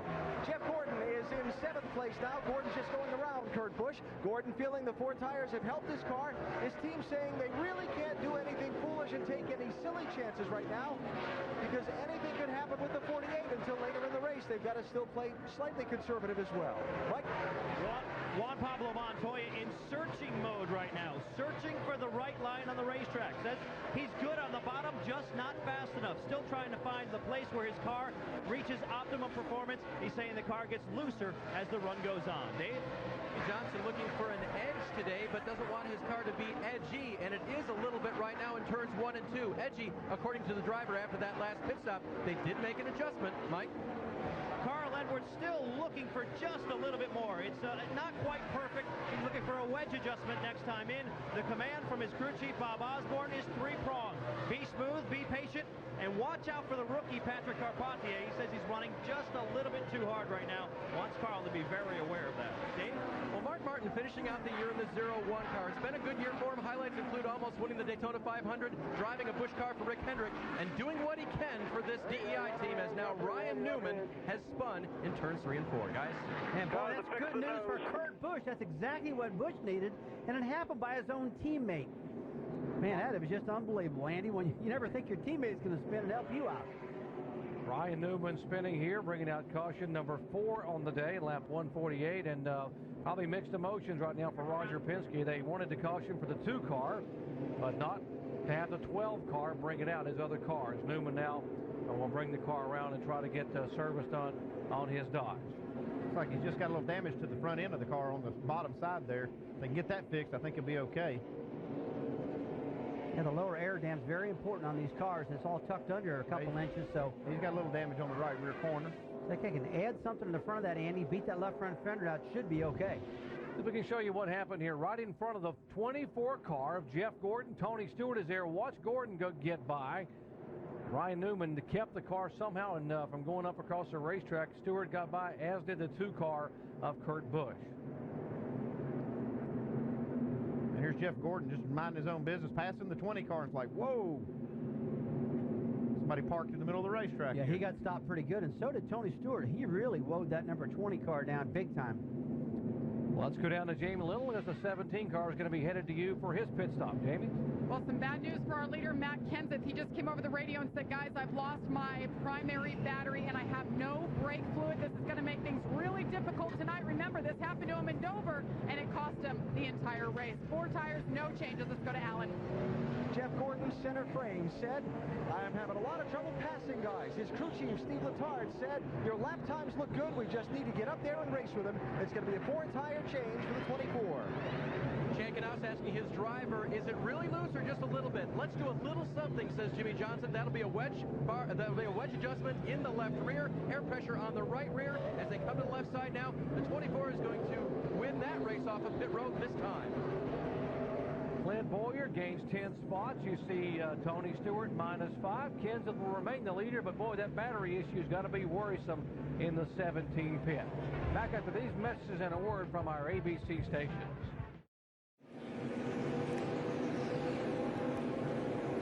Back at Homestead Miami Speedway, working caution for the 4th time tonight, season finale, the Ford 400. The NASCAR Nextel Cup Series season. Now, earlier we showed you 4 memorable moments from the 2007 season in our AT&T Crew Chief Challenge. We asked you to vote on your most memorable moment. You guys, what do you think? What's your vote? Oh, man, I'm going for the fight. Not me, man. I'm going with Junior. I'm sticking with my man right there. I bet it's Junior. I think the Daytona 500 finish was pretty good there. But yeah, you guys weren't even close. You blew my doors off on that one.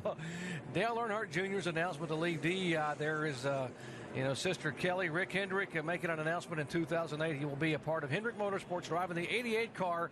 And I'm already hearing from that camp that they are pumped up about how they're going to come out of the box in 2008.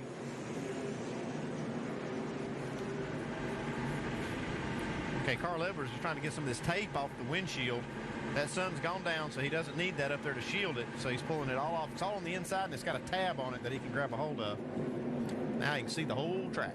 Those are not unapproved adjustments. No, those are approved. That's the only thing we let the driver adjust on, though. All right, pace car pulls away here. 115 laps to go. Remember the 17 car, you heard Jamie say, possible battery problem, possible problem with brake fluid. How much is that on the mind of the guys on pit road, and how about the guy in the seat of that 17 car? Boy, he shot out of a cannon right there. Yeah, as he drives away, he's got all these problems. He's been good all night long. But I'm really interested in seeing this, because this track has changed so much, how it's going to affect these cars right now. We saw last night in the Busch Series race that it changed a lot. The guys that weren't running good in the beginning started running good later on. But Matt Kenseth has run well from the green flag. Dropped the green, he was out front. Kevin Harvick trying to make a move on the inside of David Stremme. Harvick in the 29 car. By the way, Harvick's teammate, the 07 Clint Boyer, going by there, only took a 2-tire change. That's why he gained so many spots on that exchange on pit road. Well, if I'm Jimmy Johnson, I've looked at too many cars in my windshield today, man. He's been in the middle of this pack almost all day. Here he is 3 wide coming off the corner down the straightaway. It makes you wonder. A guy's been dominant all year long. He's won 4 in a row, and here it's championship week, and he's mired back in all these cars. Doesn't make much sense, but I kind of feel they know what they're doing. What worries me is there's only 1 car in the garage area, still 42 cars running, so if you have an issue, you can still finish 42nd. Well, that's what gives these crew chiefs ulcers sitting on that pit box, man. You know, that's a bad feeling when nobody's falling out. They're all there, and even the 8-car Dale Earnhardt Jr. is still on the racetrack and running pretty fast. Chad Knaus, he's watching this, and he's probably a lot more nervous than Jimmy. Jimmy can use up all that nervous energy driving the car. Chad's got to watch this. Special day here for a lot of drivers, and talking about farewells. How about Ricky Rudd in the 88 car? Ricky Rudd making his 906th and final career start. His illustrious 32-year career that began back in March of 1975. He'll walk away when this race is over, when the checkered flag waves. 29 poles, 23 career wins, and what a career for Ricky Rudd. And he says goodbye to NASCAR Nextel Cup. What a great career. And his car owner, Robert Yates, this is his last race as an active car owner, too. And this is somebody that the whole racing community here is going to miss a lot. And he's done a lot in the sport. NASCAR President Mike Helton mentioned Robert Yates in the drivers' meeting this morning, and the drivers stood and gave Robert Yates a standing ovation. That's how much they appreciate and admire and respect Robert Yates for what he's done for the sport. Oh, he's one of the best engine builders and car owners in the country. I mean, every time you go to Daytona or some of the bigger tracks, you fear that Yates engines. You go, oh, my gosh, what's Robert got up his sleeve this time? A lot of fast cars here. How about Gordon? Do you get in there? You're running for a championship. Whoa, trouble on the racetrack. Another car sliding. Oh, a couple of cars. It's a Toyota and a Chevrolet. Johnny Sauter. It took these guys a while. Sorry. I watched these guys about 20 laps ago racing real hard with each other, and took them a few laps to finally get it done. You heard Johnny Sauter say, I just lost it. I'm sorry. These guys were racing hard, man.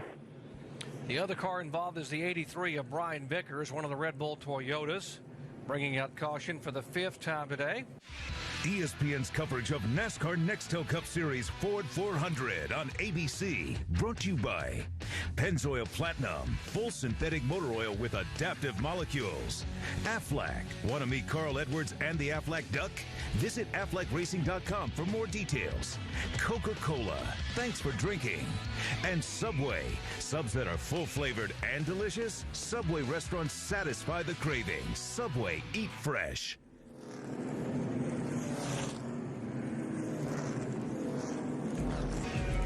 Under caution for the 5th time tonight. Contact the 70 car, Johnny Sauter. And a little contact behind him, Brian Vickers in the 10 car, Patrick Carpentier. Has brought out the yellow flag. 106 laps to go.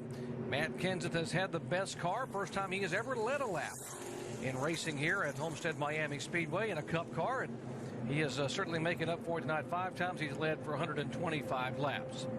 While we're under yellow, why don't we visit with our in-race reporter, the 99 car, Carl Edwards, sitting back in 14th position.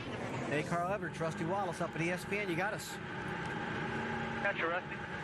Hey, buddy, what's the transition the track doing right now from daytime to nighttime? Is it much different at the moment?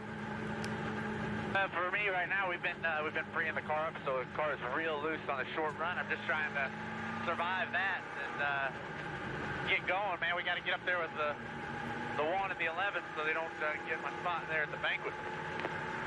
Yeah, I can tell you're racing for the points, that's for sure. You're doing a good job at it right now. You see most of the passing happen on the top side of the track or the bottom side? Where's most of the cars passing at out there, Carl?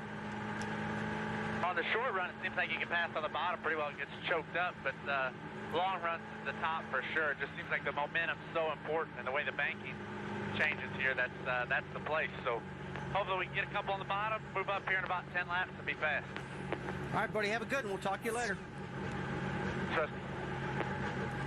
Hey, Bob Osborne, Andy Petrie, you got a copy? Coming inside. Hey, Bob Osborne, Andy Petrie, you got a copy? Yeah, Andy, how's it going? Hey, pretty good. Just watching you guys' progress. Have you been adjusting on your car, and what kind of adjustments have you made so far? We did some track bar adjustments, some wedge adjustments, and air pressure adjustments. So we're freeing it up a little bit at time here. Each time we stop with these long green flag runs, we got to be freer than we had expected here. So we're trying to do it. I'm going to cut you off here, coming to green. So take it easy. Okay, Bob, you're all business, man. Good luck. Bob Osborne, the crew chief for Carl Edwards, a 3-time winner this year in 2007. Having a pretty good run here. Yeah, they're doing pretty good. And Bob's got a lot on his mind right now. You can tell. Usually he's a little more chipper or excited. He's pretty focused right now, Andy. He's kind of cutting us off right there. Remember the Roush Fenway guy said when it gets dark, our cars get good. Remember Greg Biffle, who's won the last 3 in a row, said we were terrible here. We were awful until it got really dark, and then we were almost unbeatable. Maybe myself and my teammates will be that way. Well, one of his teammates has been unbeatable even in the daylight, that being the 17 car of Matt Kenseth. Just watching that volt gauge, though, if he's got a battery issue, and some things may be brewing in that car that haven't shown up yet. Let's see what he does when he jams the throttle for the restart. Will he have the voltage to pull away as he did a moment ago from Denny Hamlin and Martin Truex?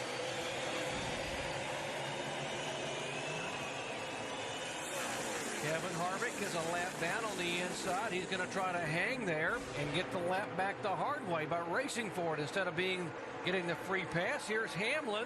He is there. Watch the 24 car. Jeff Gordon back in 4th position.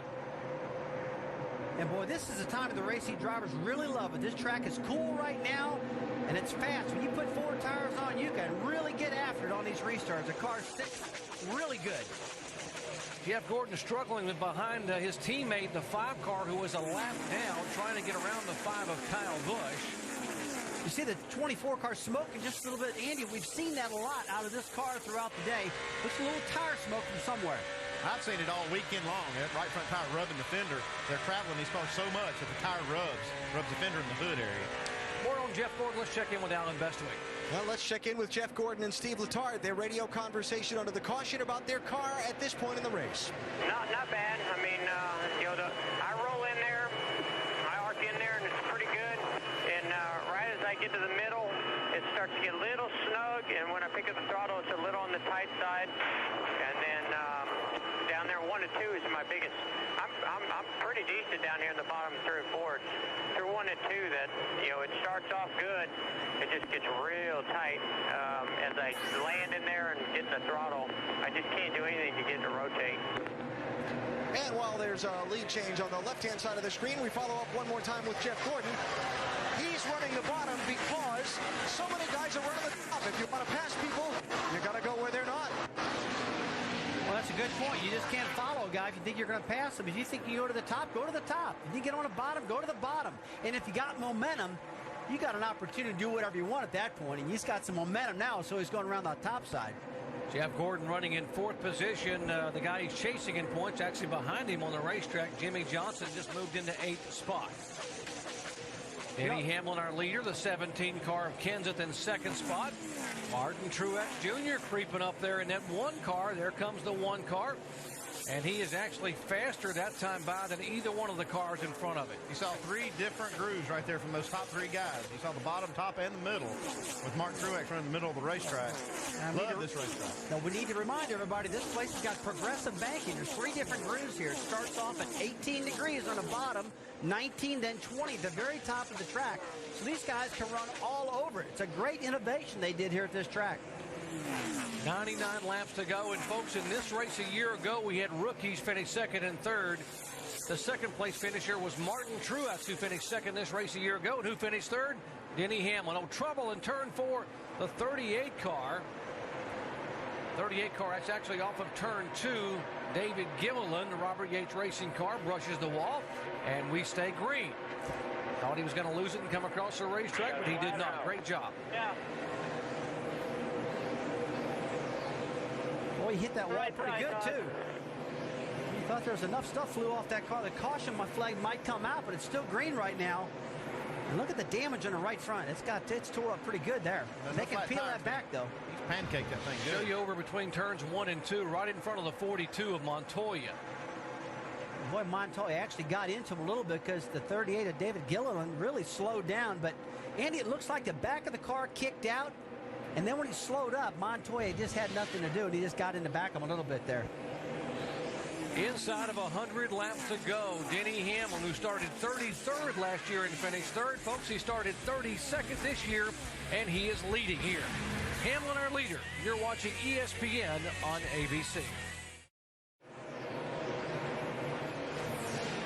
Welcome back to the Ford 400. Denny Hamlin is our leader. Aerial coverage from high above Homestead Miami Speedway, courtesy of our good friends at Goodyear, the official tire of NASCAR, helping NASCAR drivers get to the finish line for over 50 years. This is the farewell race for this race car here. It will be full time for the COT car, the car of tomorrow, which will become the car of today. So we can keep the COT. We just can't call it car of tomorrow. We call it car of today. And boy, I want to know what they're going to do with 700 of these cars. We talked about, 50 teams, 15 cars a piece. Man, there is a lot of cars going to be available for somebody to put in their garage or do something. Richard Childress said if you want to get one, you can get one really cheap, and you just put it out in the yard and go out and sit in it if you want to. It's a buyer's market, obviously. Hear about the 17 car. And some of these people are donating cars to different charities and different groups, we're told. Yeah, we're hearing Richard Petty's donating some of his cars to universities to teach some of these kids about racing. Because right now, Andy, they're sitting in these schools that really don't have the real cars, the real hot rods, I call them, to play around with. Yeah, this is a good opportunity for a lot of schools to get some real race cars, current race cars, to look at. Guys at ARCA are going to be able to get some great race cars to run next year, and of course other areas within NASCAR, divisions of NASCAR. I'll guarantee you're going to see a lot of restaurants with these cars bolted on poles parked out front too. Dave? And Doc, you hit it on the head. You can run this race car in the Busch East Series next year if you want to, and that's going to help carry on a tradition with a generation of Earnhardts. The Earnhardt Jr.'s cars, Martin Truex's cars, Paul Menard's cars, those are going to be shared by a young man named Jeffrey Earnhardt, his nephew, and a guy named Trevor Bayne. They're going to run those in the Busch East Series and hopefully gain some footholds in that series. Do you think some of these cars, maybe not this one in particular because it's had some contact, but a lot of good race cars that they can use to learn in that series following this season? Well, in fact, this year, Chase Austin, the yellow fellow drives for me, Andy. It's a 110-inch NASCAR Nextel Cup car. You can run the Busch cars also, but we actually found out they give you a 50-pound weight break if you run a Cup car, and they were actually faster with these cars for the Busch Series, the Busch East Series. It'll be pretty good there. By the way, Jeffrey Earnhardt is the son of Kerry Earnhardt. He, of course, obviously is the grandson of the late Dale Earnhardt Sr. as well. So continuing that tradition, as Dave was talking about having an Earnhardt as a part of DEI in the Busch East Division. See Jeff Gordon in his 24 cars running down the 11. And Denny Hamlin. These two guys were racing each other, and Gordon kind of caught up with him here. One thing I'm noticing right now, we talked about the transition of daytime to nighttime. It looks as though that it's starting to affect some of the cars, although the one holding pretty strong is Kenseth throughout the day. Looks like he's got a setup that doesn't matter if it's daytime or nighttime. And evidently, Robbie Reiser's staying up with the racetrack on his adjustments, too. It seems like that one car really likes to run a lot of laps. So the more laps they run, the better his car gets.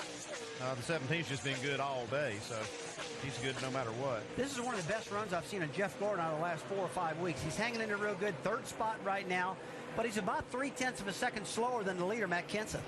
Andy, we heard at the top of the show the 24 car was having a lot of trouble with the nose of the car beginning to slip and slide. With the track cooling off, how much better is going to help you? Is it going to help the whole car, or will it just help the front of the car? Well, it can actually make the nose scoot more, so if they have a push, they need to start working on it. Look at this one car.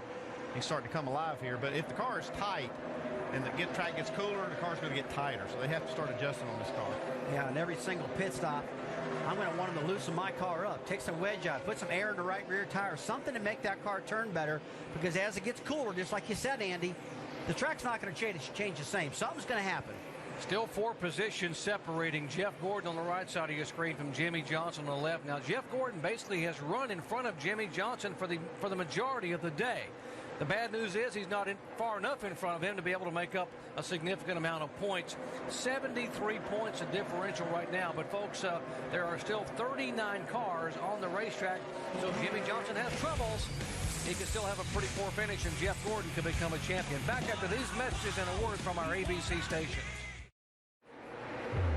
Back at Homestead Miami Speedway, final race in the chase. In 79 laps, the Nextel Cup champ will be crowned. The story in the FedEx race rundown. Points leader Jimmie Johnson started the day on the pole. He only needs to finish 21st or better now to win, and he is safely in 8th. Last race for Dale Earnhardt Jr. in the number 8, and for DEI. We know the entrance to pit road is tricky. He found it early. He really did. Had a tough day thus far, Susie. Got to an accident early. He's had a tough season, and it continues here today. And Jeff Gordon and Steve Letarte looking for any way to make up ground on that 48 team. They're pulling out all stops, but Jimmie Johnson did a great job by leading the first lap, getting those 5 bonus points, and he has further widened the gap between himself and Jeff Gordon. Yeah, well, Jeff said the car isn't bad, but he sits in 4th. That's certainly not enough to get it done. Not the place he wants to be. He needs to be leading the most laps as possible and running up front. He's just not been able to get there today. We talked about the race within the race. Only the top 10 go to New York. Right now, Martin Truex and Denny Hamlin are out of that mix, Doc. Thank you, Susie. Brad, by the way, the 83 car Brian Vickers driver and Johnny Sauter both checked out and released at the infield care center after that pretty hard lick back on lap 158. That brought out caution number 5. Matt Kenseth, we told you he's coming off of 4 consecutive top 5 finishes. It's been feast or famine for Kenseth in the chase. He's either had really good runs, 5th, 4th, 2nd, and 3rd the last 4 weeks, or he's had 4 finishes of 26th or worse early in the chase. He's either been real good or real bad, and tonight he is really good. But, Doc, you know, talking about Martin Truex a little while ago, talking about the points, trying to get in the top 10 to go to New York. He's only 16 points behind the 31 car of Jeff Burton, and Burton right now is a lap down. How important is it to sit up on that stage or go up on the stage in that top 10, Russ? It's very important. I love being there. If you're not in the top 10 of New York, you feel humiliated. You don't even want to go up there. So these guys are just desperately wanting to get in the top 10, that's for sure. Martin Truex has come so far this year with his career after being a rookie a year ago, finishing 2nd in this race. So he finished the 2006 season on a high note. Picked up his first win this year, one of 4 first-time winners. He won at Dover in only his 58th career start. And obviously would love to be able to go to New York in the top 10. It would certainly help his sponsors. Yes, the yellow flag is waving here for the 6th time. 06, Sam Hornish Jr. making his 2nd ever Cup start, and he has tagged the concrete there with the right side of his Dodge. Well, he's pounded that thing. Looks as though that the suspension's not tore up on it. Let's take a look here. He gets in the corner just real high again. Gets up and scrapes that wall. And we were talking earlier. He's been running the real high line all week long in this car. And there's a lot of grip up there, a lot of speed, but boy, there's no room for air. Just risky up there. All right, money stops coming your way. Let's go down to our ESPN Dish Tech Center in Tim Brewer. Hey, this is where the crapshoot comes in, folks. We got to put a little bit more tape on the nose of this car. What we're going to do, we're trying to plant the nose of this thing, get us more downforce. We can run those corners a little bit better. Jeff Gordon, he's got nothing to lose. He's got to go for it right now. Yeah, Tim, you're probably going to see some of these guys putting tape on the grill because it's getting cooler. They're looking for that front downforce to keep these things from sliding around. For more information on adjustments, log on to ESPN.com, search word know-how. If you just joined our coverage, Jeff Gordon's guys have been talking about the nose of his 24 car slipping and sliding. If they put some tape on it, as you saw Tim Brewer show you, maybe they can plant that nose, and Gordon needs to be able to plant that car at the front of the field and at least lead a lap and maybe hope that something's going to happen to the guy he's chasing in the points, Jimmie Johnson. Cruise up on the wall. And folks, when they stop here, they should be able to make it easily on one more pit stop. Let's go down to Jamie Little. And Matt Kenseth in first gear, 4,800 RPM as he makes the long trek down pit road. He said his car's still a little loose, which is the reason why he's not running as fast as the others. 4 tires, a wedge adjustment. That's it for the 17. Mike Ford has been calling for minute changes on the 11 car all day long, and this is another one. They're going to go down an 1/8 of a round on the left rear, 4 tires and fuel. Alan? And Jeff Gordon, that lower left-hand box, his crew discussing, doing what Tim Brewer described just a minute ago, putting some tape on the nose of that car. It's going to be a 4-tire change and adjustments on the 24, Dave. After saying it was pretty good, Jimmie Johnson said, if we want to go faster, more comfort into the corner, turn the center better, and more grip up. That'll be a track bar adjustment and an air pressure adjustment for the 48 crew. Jeff Gordon's crew will beat the 48 out. And how about Kenseth? 12.5 seconds for Robbie Reiser and company down there. Great pit stop on the 17th. Kurt Busch up a couple of spots. Denny Hamlin back 3 positions. Working caution for the 6th time tonight. Lap 193. Sam Hornish's Dodge has contact with the wall. Back at Homestead Miami Speedway, ESPN coverage on ABC. We'd like to thank all the fans and viewers that have welcomed us back into your living rooms on Saturdays and Sunday afternoons and Sunday evenings throughout the year for our coverage of NASCAR. NASCAR motorsports coverage. It is certainly a mission of joy and love for us, and it is a journey. We're thrilled that our journey is just beginning here with NASCAR Busch Series, soon to be the NASCAR Nationwide Series, and NASCAR Nextel Cup, which will become the NASCAR Sprint Cup in 2008. 71 laps to go here as we bring down the curtain on the 2007 season, and we will crown a champion here at Homestead Miami Speedway. Matt Kenseth trying to pick up the win. Jimmie Johnson trying to pick up a title. Jeff Gordon having something to say about that. Gordon in 4th position. Jimmie Johnson back in the 6th spot. Boy, Johnson, he is just not laying back. I mean, he's not been super fast, but he's been consistent. He's in the position where he's got to be, Andy, in order to win this title. Boy, I tell you that he's had to dodge a lot of cars. He's had to see a lot of cars in that windshield. It just makes it a lot tougher. Like to see that car out front. Our Brad Doherty says the 17 car, Matt Kenseth's going to win. We'll have to wait and see. He's looking good right now. Looking awfully good. He will come down to the green flag, and they stack up behind him. Truex, the 2 car of Busch, and then Jeff Gordon as they take the green and sail into 1.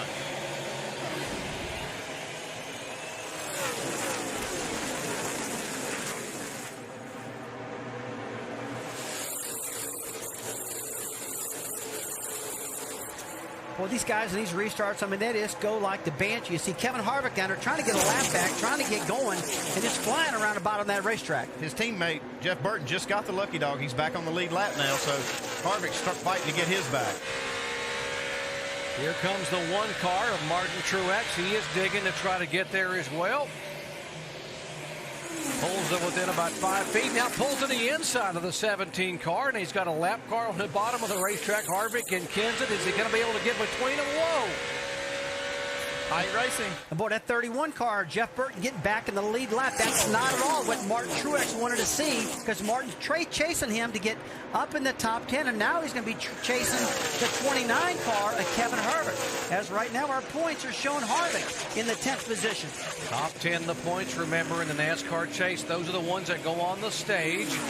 Top of your screen, that's the running order on the racetrack. Line number 2 in the chase shows you where they are in terms of points. Jeff Gordon, 81 points back of the 48 car, Jimmie Johnson right now. Boy, some of the lap times are turning out there right now, guys, are some of the fastest I've seen all day. In fact, they are the fastest laps we've seen since the start of the race. So, Andy, a lot of speed in that racetrack right now. The cooler it gets, the faster they go. We're going to see these cars even get faster before the race is over. 1 car trying to move on the bottom of the racetrack. He got down there before, but he couldn't hold it because he had Harvick there. Now he has Harvick behind him somewhat. See if Truex can hold that bottom group and be able to make the pass. No, he still can't. Well, right now you see Harvick sitting in the 3rd, car back, but he is actually the first guy going for the lucky dog, and behind him it's Kyle Busch, and he can see him back there. So Harvick, he can't get out of the throttle all in. He's got to go for it right now. Yeah, here comes Jeff Gordon, 3 wide off turn 4. He's catching these guys while they're racing each other. Gordon can afford to be aggressive here. He just is as aggressive as he wants to be. I like this position Jeff Gordon's in right now. I mean, he probably doesn't. He wants to be leading the points. But because he's the chaser, he can chase and get aggressive and get mean and get angry and go for it. If you're Steve Letarte and the guys behind the wall, how much are you liking the fact that your guy, a 4-time Cup champion, Jeff Gordon, is up on that steering wheel just driving for all he's worth right now? Oh, they love this guy, man. And they know they're getting Jeff Gordon's 100% every lap. They go to battle for him. Alan Bestwick. Well, Doc, the one thing that they want to keep in mind, and Steve Letarte talked about this with me this morning up in their team's hauler, there are still so many cars on the racetrack that if Jimmie Johnson has a problem now and they keep running in the top 5, they're going to win the championship. So they want their driver to be aggressive and be up in that top 5. They don't want him to be so aggressive that he chances crashing the car until they get closer to the finish, just in case something were to happen to the 48 car. Now I want to talk about the guy who's 3rd in points starting this day. We talked about different races within the top 10. The Clint Bowyer car has a vibration. They think it's an engine problem. Bowyer is trying to hang on. Kyle Busch was 155 points behind him starting the day. If Bowyer were to fall out of this this race. Kyle Busch is a lap down right now. If somehow Kyle can come back and get a good finish, he might steal third away in points and make it a 1-2-3 for Hendrick, but Bowyer will have to fall out, and Kyle's going to have to come back and have a really good finish for that to be a possibility. Right now, he's back in 22nd place. Thank you, Alan. A little bit of a wobble there for the 5 car. And the point is, the 48 car, they realize that there are still 30 or 40 cars on the racetrack. And say if something were to happen right now to 48, as you see Kyle Busch there back in the pack, if something were to happen to Jimmie Johnson right now and say he would end up going to the garage area and finish 40th, all the 24 car have to do is finish about 16th, and he could win the championship. He's in third right now, so that wouldn't be a problem. There is so many scenarios how Jimmie Johnson can lose this thing, but as long as he stays clear of all these guys like he is right now, he's in safe territory. Whoa, that's tight right there, 3 wide. And these are 2 cars trying to run down Kevin Harvick to get that lucky dog. 48 car of Jimmie Johnson, 24 of Jeff Gordon. Both these cars, as well as the 5 of Kyle Busch, owned by one Rick Hendrick. And we talked to Chad Knaus about Rick Hendrick's vision for these teams. His goal was to have these 2 teams battling for wins and battling for championships at all costs. And the way that he put it together was we weren't going to have 2 teams in one building. We were going to have one team with 2 race cars. And it's a completely different approach.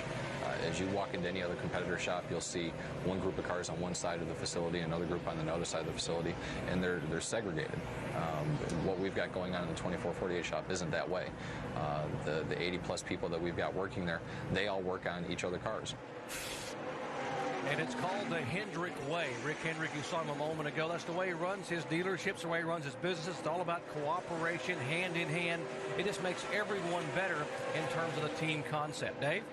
And Doc, this week, Rick Hendrick said one more of the ways that he does things he's going to do for the 48, or try to do, that he did for Jeff Gordon in 1999, and that was to sign him to a lifetime driving contract. Rick's saying, my goal is simple, to keep Jimmie Johnson with me for as long as he races. Now they become more similar if he gets that to happen. That's a pretty cool concept, you know.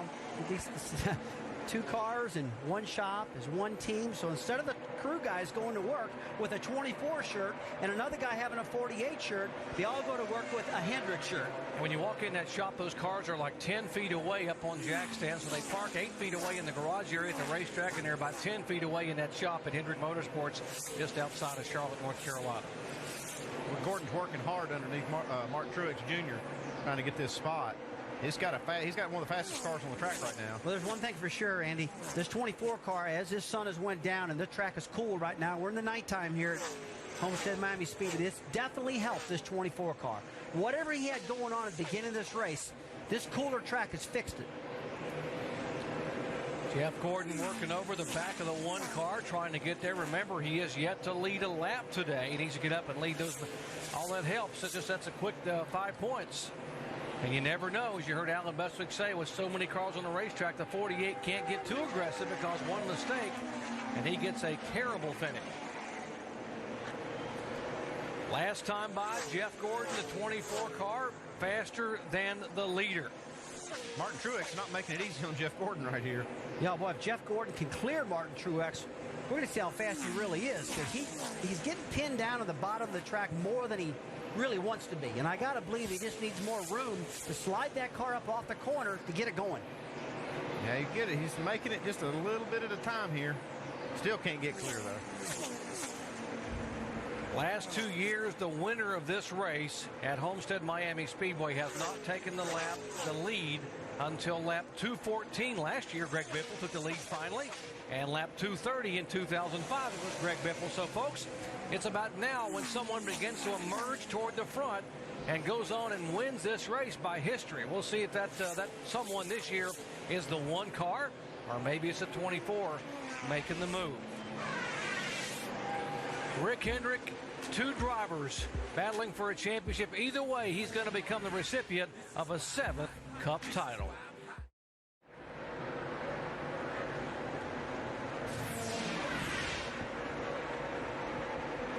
We welcome you back to the Ford 400, where Matt Kenseth continues to cruise on our lead. And this, the final NASCAR race of the season, the 36th race. And the 2 teammates who are dominating, and their story is worth telling again. Because Jimmie Johnson, a few years back, wanted to crash into the Cup Series. He approached Jeff Gordon, who was his hero. He said a couple of teams had come after him. He'd been successful in feeder circuits. Jeff said, hang on.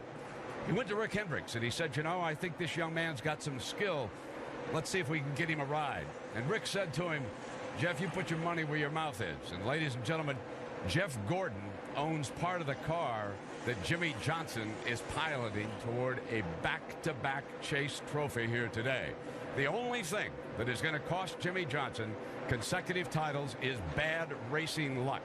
Think of what's going on right now as the Tour de France. The man in the yellow jersey is driving number 48. He's in a cocoon. No one wants to tango with him. Rusty Wallace will tell you what drivers are like right here. They do not want to be the guy in the black hat at this moment. If there is bad luck, then yes, Jeff can win. Otherwise, folks, we're going to have back-to-back championships by one Jimmie Johnson. Up we go to speed now. Let's start off here. Jamie Little. Jamie. Hi, Brent. The man crashing the party at the front of the field all night long. Matt Kenseth, after that quick last pit stop, 12-second pit stop, they made a small adjustment to cure that loose condition. He hasn't said a word on the radio, and if you ask the team, they say Matt not talking is a great thing. He continues to charge home, looking for his first victory here. Dave? The end of the year has been good for this one team. Martin Truex and team accomplishing some goals they really wanted to as they race side by side with Kurt Busch right there. One of them was getting a pole so they can race at the Budweiser Shootout at Daytona. They accomplished that at Texas. Here they're running well once again, finishing second in this race before. They'd like to win it, but running strong at the end of the year. Another year-end goal. Alan. What a night it's been for Kurt Busch, who just took over the second spot. Lap 78, the problem on the left rear of the pit stop. Lap 99, a green flag pit stop, went to 33rd place a lap down. Lap 149 got a yellow flag just as he was about to have to make a green flag pit stop that got him back onto the lead lap. He might be your race winner later. He's fast. Watch him. Jeff Gordon just calling into Steve Letarte, his crew chief right now, describing the handling on their car. Gordon talking about losing a little bit of the security as far as the feeling of his car as it gets into the corner. Still having some trouble with the front end grip the longer they run on this set of tires. Look for Gordon to pit around lap 244 if we stay green, Mike. Denny Hamlin trying to make a move around the outside of Jeff Gordon to pick up a spot. They're dead even as they head through the corner. Hamlin said after they fell out of contention for the championship, he was adjusting his goals. The attitude was just to go for wins. That's what they've done tonight. Right now, the car pretty good. He says it's a little bit loose up top, but tight on the bottom, but looking pretty strong right now as he bypasses the 24. Dave? One of the hardest things for the 48 team to do has been holding back. They've been very fast at the end of this year, and they've won the last 4 races. Today, the car has been very good, and recall their last adjustments on pit road. Jimmy said he was fine with the race car, but if we wanted to go faster, let's try some things. Right now, they're sort of maintaining, haven't really picked up the track position, but still willing to try things to race fast. Mike? Carl Edwards came in here with a couple of goals tonight. 1, to get back to victory lane, and 2, to stay inside the top 10. He desperately wants to go to New York. He told his publicist this morning, I want to go there because, oddly enough, he may be the only one to say this, I want to give a speech. Right now, he's still in the top 10, although the car is getting just a little bit tight. Jamie? Well, one man desperate for something as Dave Blaney wants to maintain that top 35 in the points. Right now, he's the only Toyota in the top 22. Heck of a run for Dave Blaney tonight. This year, the best finish for Toyota, 3rd at Talladega. It belongs to Dave Blaney. He is quick tonight. He's looking for the future for Bill Davis and, of course, Toyota. Right behind him, Tony Stewart. Tony getting really frustrated with the 41 of Reed Sorensen just a few moments ago, saying he's going to put him in the wall if he doesn't get out of his way. Tony's been battling some loose conditions, tight conditions. He was up there running in the top 2. Now he's slipped back and he maintains a top 10 spot. Dave? Mark Martin running that low line, Jamie. He's held the 9th spot until just then. That was where he restarted. The car's been pretty neutral all night long. Mark's already had 4 top 5s here at this track, trying to move forward tonight in that 0-1 car. Jamie? And David Ragan in the 6th car. Congratulations go out to he and Jack Roush for winning the Rookie of the Year standings in the Busch Series. He's actually running for it tonight as well for the Cup Series. Juan Pablo Montoya, of course, would have to have a bad night for him to get that. But right now, David Ragan, the highest running rookie as he completes his first year in the Cup and Busch Series. And right behind him, Jeff Burton, his night got started in a tough way. Just a couple laps in, he had those issues. He had fender rub, then his tire went down. He came in and went a lap down. He continues to forge to the front. This has definitely been a year he's disappointed with. They expected to charge for the championship, and it just has not been that way, especially in the chase with Jeff Burton.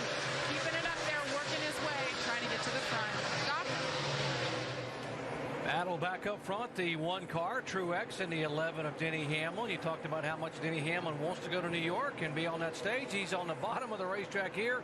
Truex about as far away as he can get until they come off the corner. They nearly come together there on the straightaway. They've been battling back and forth every single lap. One will go to the high side, one will go to the bottom side. And boy, they got almost identical cars for speed, and they just can't seem to get away from each other. These guys finished 2nd and 3rd here a year ago in this race behind Greg and Biffle, and they are running 2nd and 3rd here tonight. Make that 3rd and 4th here tonight behind Kenseth and Kurt Busch. 40 laps to go. Remember that final pit stop coming up in about 10 to 12 laps, and that should be very interesting to watch. Matt Kenseth trying to pick up his 2nd win in 2007. What a dominant performance. 7 times he led for 179 laps. Back after these messages and a word from our ABC station. Tonight, the biggest music stars on the planet come together with live performances by Rascal Flatts, Maroon 5, Lenny Kravitz, Fergie, Rihanna, and more. For the first time ever, your votes will decide who wins. Hosted by Jimmy Kimmel and broadcast live from the Nokia Theater, LA. The American Music Awards live tonight following this race right here on ABC. All right, Andy Petrie, I got a question to ask you. We were just talking. If this 20 fleet's got 2nd place in the points locked up, right?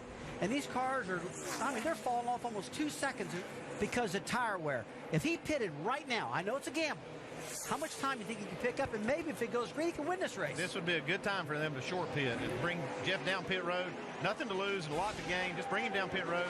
If it goes green, he'll wind up out front and have some track position on these guys. So it'd be worth the gamble. If I was Steve Letarte, I'd just roll the dice right here. Roll the dice, why not bring him in, and then if it cycles through, you're at least going to lead a lap, and you may get lucky. So what if it's a mistake? If it's a mistake, he's still got 2nd in the points locked up. But at least he can go for a win if he makes the major gamble, which a lot of these guys can't afford to do. That's a great idea. I didn't know drivers could think that. No, you thought that up. Oh. You thought that up. Andy Petrie, you thought that up. And I just want to let everybody know he did that. Oh, you've heard that from a crew chief before. Well, when he said that, it got me all excited. I'm thinking, hey, that's pretty smart. Alan? Well, Rusty, it came out of your mouths just about the same time. They were talking about it on Jeff Gordon's team radio. 15 away from a pit stop. We're going to have about 20 to go when you leave pit road. I'm going to give you that security bank. And I tell you what, we're plowing. We need to come early. Now that's what Jeff Gordon is saying from the car. He is falling back and losing spots. But again, the counterbalance on Steve Letarte's position is this. What if something happens to Jimmy Johnson in the late laps? That's what's holding him back for now. He's hesitating on pulling the trigger. Andy, you know, what an agonizing call to make the short pit. It is agonizing, but this is the perfect time to do it. I haven't seen anybody or any reason to think this 48 is going to have any trouble. Just roll the dice. Try to make something happen here. You're not going to finish worse than 2nd in the points, so why not gamble and go for it? Come on, Stevie, bring him in. All right, Alan, go down there and tell him that our Andy Petrie said pit now. Yeah. And I know Rusty here's going to agree He's got with him. enough on his mind without me telling him what to do. Yeah, really. Okay. He gets paid to make those calls. We'll see what's going to happen here. Now, Jeff Gordon, you heard talking about they were going to pit around lap 244 to 245, and that is just about 7 or 8 laps away. Well, somebody heard you. I think the 1 car may be coming a little bit early. Here's Martin Truex Jr. in the 1 car, who was being shown back in the 4th position. He damage on the right side from an earlier contact about lap 45. He comes down at 45 miles an hour to make his final stop. And this move right here could win in the race if the rest of the guys stay in the track. Dave Burns. Martin Truex Jr. reporting now that that car is loose off the corner and not that bad. So what they will do is make an air pressure adjustment for him and change 4 tires. Again, most of the way through the corner is just fine. It's just that last little second off the corner that it wants to get away from him. 2 tire stop for the 1 team. Oh, Bono's rolling the dice here. 2 tires, pitting early. It's probably going to tip the hand of some of these other guys, though. They're going to see this, and they're going to, I got to get on pit road. I don't want this guy to get too much time on me. Now it's going to put the pressure back on Robbie Reiser with this 17 car. How long do I leave him out? Well, how long do you leave him out? Well, I'm going to pit him pretty quick. I don't want this guy to get much of a lead on me. I might let him. I'll watch him a lap or 2, and then I'm coming down pit road. How about the guy who's won here the last 3 years in a row? Greg Biffle coming down for what should be his final stop. Mike. And what's more remarkable, to give you some perspective on how remarkable that 3-race winning streak is, did it with 3 completely different setups, and this will be a 4th. The car has been pretty good tonight, although not spectacular. A 2-tire change you see on the 16 car. Looking for some track position here. 16-car Biffle coming out, and the 24 crew, we are told, are climbing up on the wall, so maybe they are going to come in a little bit earlier than they had anticipated. There are the DuPont guys for Jeff Gordon. They were talking about pitting. You heard Alan Bestwick say lap 244, 245. It's 241 right now, so maybe they're going to listen to their driver and say, let's get in there and get some tires. Boy, look what fresh tires does, though. I mean, the one car is just shooting around that 24. Watch that acceleration, gone. Boy, new tires. That's Mr. Feelgood right there when you get those babies on you. This time. 4, 10, 4. I think he pitted too late, Andy. Yeah, he pitted too late to get the advantage. Now, the move might be to get 4 tires and give up a little track position, but have better tires in case the caution does come out right after this, and then he'll have better tires than the other guys. I'd do something different. I wouldn't do what they're doing. That's what I'd do. I'd do 4 tires. I agree with you. Here comes a 24 car, which could possibly be the final pit stop of the year. Try to fill it up. And Steve Letarte watching his driver come down pit road here, getting ready to make this stop, talking about it on the radio to Jeff. Here he comes to his pit stall. Now, remember, they've run a full fuel load, so they're going to have to sit here and wait. If they choose to take 4 tires, they won't be here that much longer because they have to get the car. Well, actually, they don't have to get the car full of fuel because they only have a few laps to go. But remember, the car is empty. If they choose to fill it for handling purposes, they'll be there that long for the 4 tires. All right, they went for the 4 for the handling, and they're going to hope this thing is just going to flat fly on the racetrack right now. While Matt Kenseth is staying on the track, and Kurt Busch and Hamlin. Oh, there he goes. Look at this, Andy. Here comes Kenseth in. You heard Robbie Reiser, guys. They couldn't afford to leave him out. He's headed down to you, Jamie Little. And Robbie Reiser perhaps making his last pit call here for Matt Kenseth. He said he's going to short fuel. They're not going to fill it all the way up. It's not needed right now. They're going to do a wedge adjustment. And let's see how many tires they want to take. He's going to make the call. 4 tires for Matt Kenseth. Remember, last pit stop, 12.2, and it's 12.9 again. Alex. And Kurt Busch was running in second place when he came down pit road. Little trouble on the right rear. Had to go back and catch a lug, it looked like. They'll come around on a 4-tire change here for Kurt Busch. We'll see what kind of time this might cost him to Matt Kenseth, Dave. Down to the Nerve Center where Chad Knaus came down from the pit box moments ago to have a group huddle with his team. They talked about the final stop, staying together. Jimmy's a little bit close to the pit wall, but they do manage to get the car jacked up just fine. A 4-tire change, slight air pressure adjustment. Pretty comfortable for the driver right now, according to the driver. Mike. The call from Mike Ford on the 11 cars for 4 tires and fuel, but only a can and a half of fuel. They go to work now on the left-hand side, making their service. There he's down and away. Carl Edwards now in. We mentioned how badly he wants to stay inside the top 10. A very quick pit stop. He's away after a 2-tire change. And Dave Blaney making his way down pit road. A lot of talk about him tonight. He did the triple duty. He raced the trucks Friday night, Busch last night, and Cup, of course, today.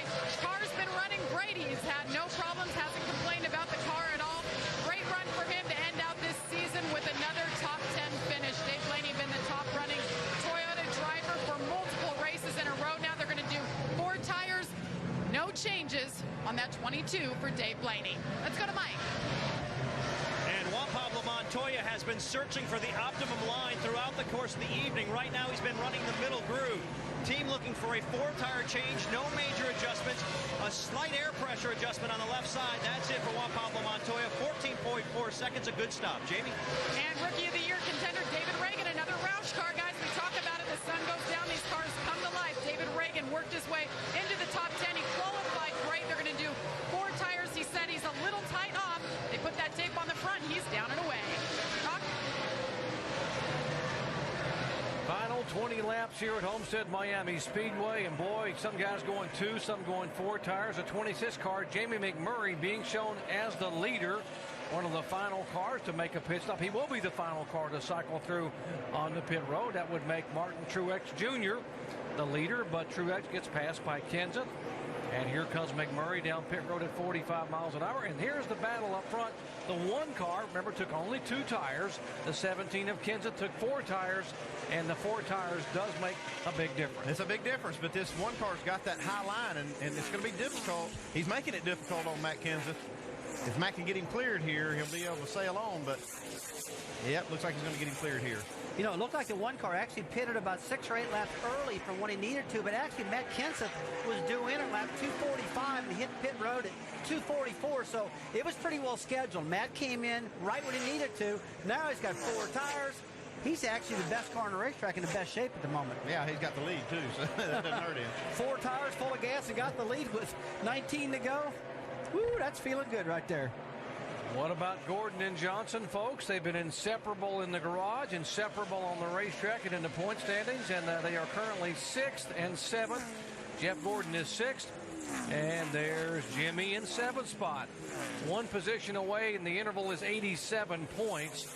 Right now in the standings, remember, Jimmy Johnson led a lap, and Jeff Gordon has not. This thing's not going to be over to the checkered flag, because if he blows up with 1 lap to go, he's still in trouble. I mean, he has just got to keep pedaling. Actually, if he blows up with 2 laps to go, he's in trouble. With 1 lap to go, he can probably, yeah, he's in good shape because there's only 16 cars on the lead lap. And Jerry, what was it? 19th or better, no matter what Jeff Gordon does, he can lock it up. Now, that's if Gordon wins. And led the most laps. Now it's 21st because Gordon can't lead the most laps. So, obviously, Jimmy Johnson would like to finish 21st or better in the running in 7th spot. 17 laps to go. Season finale, Homestead Miami Speedway. What a dominant performance by Matt Kenseth, who has led 8 times for 197 laps. 1 win this year for Kenseth, that coming early in the year at California, where he swept both the NASCAR Busch Series and Cup races in the same weekend. Man, I tell you, that car of Matt Kenseth, that is one good-looking car. I like that black and yellow under, Andy. Hey, what's that remind you of? Black and yellow, old Miller car I used to see running around. That old number 2 Miller car, I like that color. I like the way that thing's handling, too. Look at that car. I mean, it's just been, the nose has been on the ground all night long. Matt has been able to maneuver this thing anywhere on the racetrack. It's not over yet, but I'll tell you, he's got a good car tonight. Well, coming up later tonight, 10 o'clock Eastern time on ESPN, NASCAR Now. We'll close out our season coverage. Update you on all that happened here in this season finale for the NASCAR Craftsman Truck Series, the NASCAR Craftsman NASCAR Nextel Cup Series. And, of course, we'll update all the things and how the points broke down and who's going on the stage in New York and more on the championship celebration, 10 o'clock Eastern time, NASCAR Now. We're going to have plenty of post-race coverage here, too, when this race is over. Caution, Tony Stewart, issues on the racetrack with the 20 car. Whoa, man, he's hit just hard. He's hit hard here. Tore the whole back end off of it, the left side. Here, see if we can fix it now. Here, see if you can fix it now. Obviously, he's probably pretty upset with the way he was handling. He's really upset now. Tony Stewart, 7th caution flag. We got to put 4 tires on this thing. Greg Zipadelli. And Doc, I was just about to say, I saw the 07 car, Clint Boyer, come down pit road with another problem, and maybe Tony Stewart could have caught him, but now it's not going to happen because they both had the same problem on the same lap. So we see what happened to Stewart, top of your screen. The car just by himself just spins backwards and tags the wall and then slams it with the left front. And you never see Tony Stewart hardly ever losing a car. He's one of the best drivers out here, especially with a loose car, so this thing had to be Yeah, you got to think really he was dealing loose with some kind of an issue there because that car just snapped around on him. Okay, what are these guys going to do here? Well, you can hear the frustration in Tony Stewart's voice. What do you do if you're a Kenseth? These guys that have pitted, you don't need to do much. Do you gamble if you're one of the guys on the back part of the lead? Yeah, sure, absolutely. Come on in and get some tires, but Matt's going to stay out here and kind of looks like he's going to make a play for this, and the guys are going to follow him. He's pretty well got to stay out, Andy. I mean, with he's got 4 13 to tires. go. I mean, he is so fast right now. It's incredible. I'm surprised that some more of these guys didn't try to come down pit road and get tires. Yeah, right now, Mark Truex is thinking, I wish I'd have put 4 instead of 2 on this thing, but he was going for it. Very few takers among the lead cars. Working caution for the 7th time. Just 13 laps to go here in the 2007 season. Back at the Homestead Miami Speedway, Jimmie Johnson races in 7th position with teammate Jeff Gordon in sight. Chad, what are the thoughts right now? You can see the 24. You know where he is. Yeah, I mean, obviously at this point, all we need to do is just kind of keep him in eye shot, and we'll be okay. And it's kind of the goal at this point. Right there, if they would have pitted, we probably would have come down and pitted with them. We've played a little bit conservative here at the end, just trying to do what they do to make sure we don't get off sync. When they pitted, we pitted shortly thereafter to make sure we didn't have any problems and stay close to them. And I just can't say enough about this whole Lowe's team and the DuPont team. Both cars sitting here in the season finale, running in the top 10, battling for the championship. It's just a dream come true for what we want to do in our shop. And I just can't say enough about Jimmy. He's just done a phenomenal job all year long. Alan's with Steve Letarte. Steve, you've been working on your car all night. Tell us where your race stands right now. Yeah, the DuPont Chevrolet is just a little too tight here at the end, but, we're sitting on 4 tires. A couple guys have 2 tires. We're hoping to get another top 10 out of it, hopefully give Jeff the record. But, yeah, I can't say enough about everybody at Hendrick Motorsports. I have these 2 cars, 1, 2 in points. To win as many races as we won this year, I just really feel blessed to be part of this organization, really proud to be part of it. Thank you, Steve. Steve should be proud of the fact that Jeff Gordon could set the record he was talking about. 30 top 10 finishes, the all-time record in a single season. Head-to-head, take a look there. You see 4 wins in the chase, 2 for Gordon. How about 7 versus 8 top 10s? These 2 guys have just dominated this chase for the Nextel Cup here in 2007. 10 laps away from concluding the year here at Homestead Miami Speedway in aerial coverage high above Homestead. Brought to you by our good friends at Goodyear, the official tire of NASCAR, helping NASCAR drivers get to the finish line for over 50 years. How about the Allstate Good Hands move? Now, how many times has Jeff Burton dodged bullets here during this race afternoon? Cars up on the racetrack, a cut tire early on, and they're just able to get underneath Tony Stewart on the most recent caution flag on lap 253. All problems up front with the 17 car. Could there be trouble? Somebody said something and got these guys alerted there because they jumped up on that wall real quick.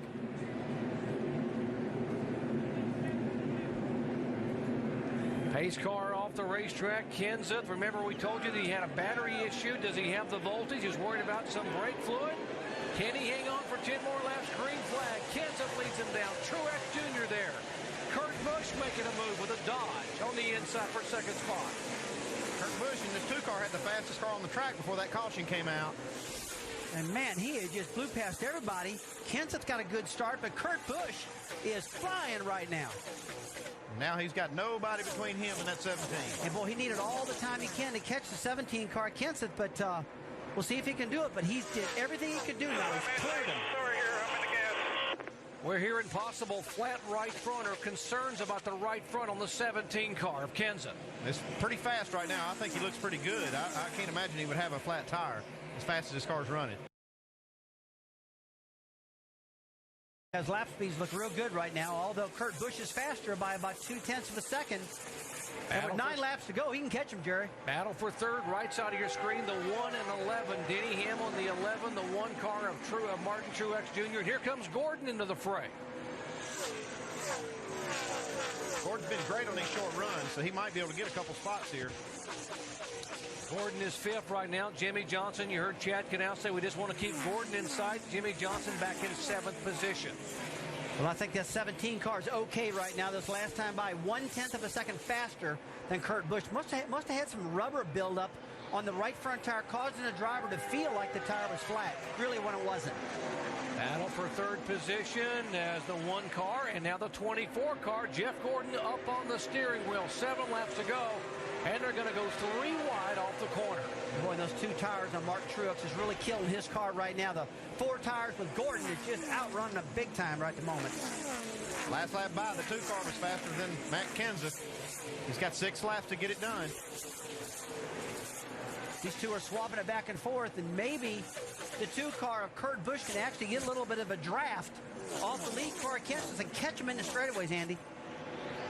Kurt Busch a 10th quicker that lap as well. Laps winding down. 6 laps to go. You're the man. Go get him, bud.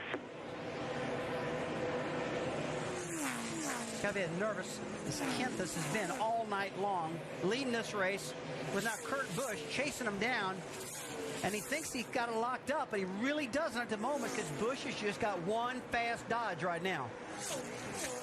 See the 24 car flashing by. Gordon now up to 4th position. The 48 car. There's Jimmie Johnson back in 7th spot. He's got to hang on for 5 more laps, and he'll be a 2007 Cup Series champion. He's just sitting in the rocking chair right there, not going to push anything. Here's Stewart's car, his damaged car limping around here. Interval stabilized somewhat up front between Kenseth and Kurt Busch as Kenseth now back up on the wheel, and it stayed at about 10 to 12 car lengths. They run identical laps last lap. And right now, Tony Stewart needs to stay going because Kurt Busch is only 20 points behind him at the moment. So it's crucial that Stewart stays on the racetrack to hold that 6th position in the points at the moment. The 1 car, by the way, you have Truex back 11th in points. You know why he's battling. He wants to get in the top 10 and get on that stage in New York if he possibly can, and also get a good finish here in the finale. Hamlin goes by 3rd. Gordon is 4th. Edwards 5th. And now Truex, as you mentioned, Rusty, only 2 tires. A sitting duck. He is dropping back. Johnson's trying to get past Truex in the bottom of the racetrack right now. He's been running the middle to the top. Now he's dead on the bottom. He's just going to take advantage. He's not going to push it. He's not going to push it. He's just 2 laps away from his championship. The only thing that could ruin it here would be to push too hard and wreck the car. So we watched him all year long, Andy. I think he's going to go for it. What do you think? I mean, he's on that bottom. He'll take it if it's there, but he's not going to push the issue. Wasn't going to back into a championship. You see wife Shanny sitting there right side watching, not really wanting to watch. Chandra, Jimmy's wife, watching and hoping and probably wondering about all the discussions they've had the last few weeks. All right, white flag, last lap, guys. It's been a long year. Jimmie Johnson in 7th position, trying to battle to get in the 6th spot. Up front, Matt Kenseth, dominant performance by the Wisconsin driver in the final ride with Robbie Reiser, his longtime friend and crew chief atop the box. Reiser will bid farewell and become general manager at Roush Fenway. But what a way to go out as Kenseth comes out of turn 4, and Matt Kenseth will win the season finale at Homestead Miami Speedway. Remember, guys, that was domination. Just burn it down. Woo! Oh, the emotion now. Chad Knaus. Just phenomenal. You guys are awesome. Thank you, boys. We're going to tear it up tonight. Nothing like back-to-back championship. And you can see the emotion just pour out in the face of Chandra there. Chandra Johnson, Jimmy's wife, and now Jimmy can put the net down, take a deep breath, because he has done it, folks. Thank you to everybody on the 24 team, Steve Letarte. Oh, there's the hug. Chad Knaus, oh my gosh, what a family in this Hendrick Motorsports team. And look there, they're the 2 drivers. 86-point lead, but you never know until it's completely over, and it's finally done. Guys, you're off. There you go. Chad Knaus, thank you, everyone. Fantastic. What about Rick Hendrick? He's got to be loving it right now. Both of his cars ran well tonight.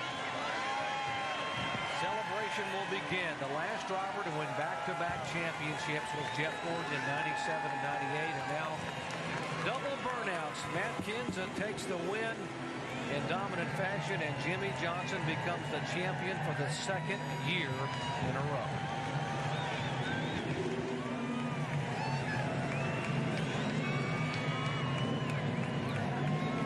Crew chief Steve Letarte, Chad Knaus, and all. Jimmy's dad, what a big smile there. How proud can they be hugging his daughter-in-law?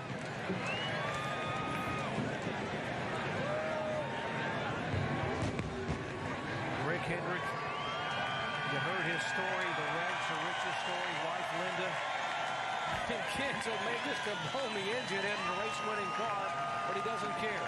He celebrates, and there's the championship flag for Jimmie Johnson.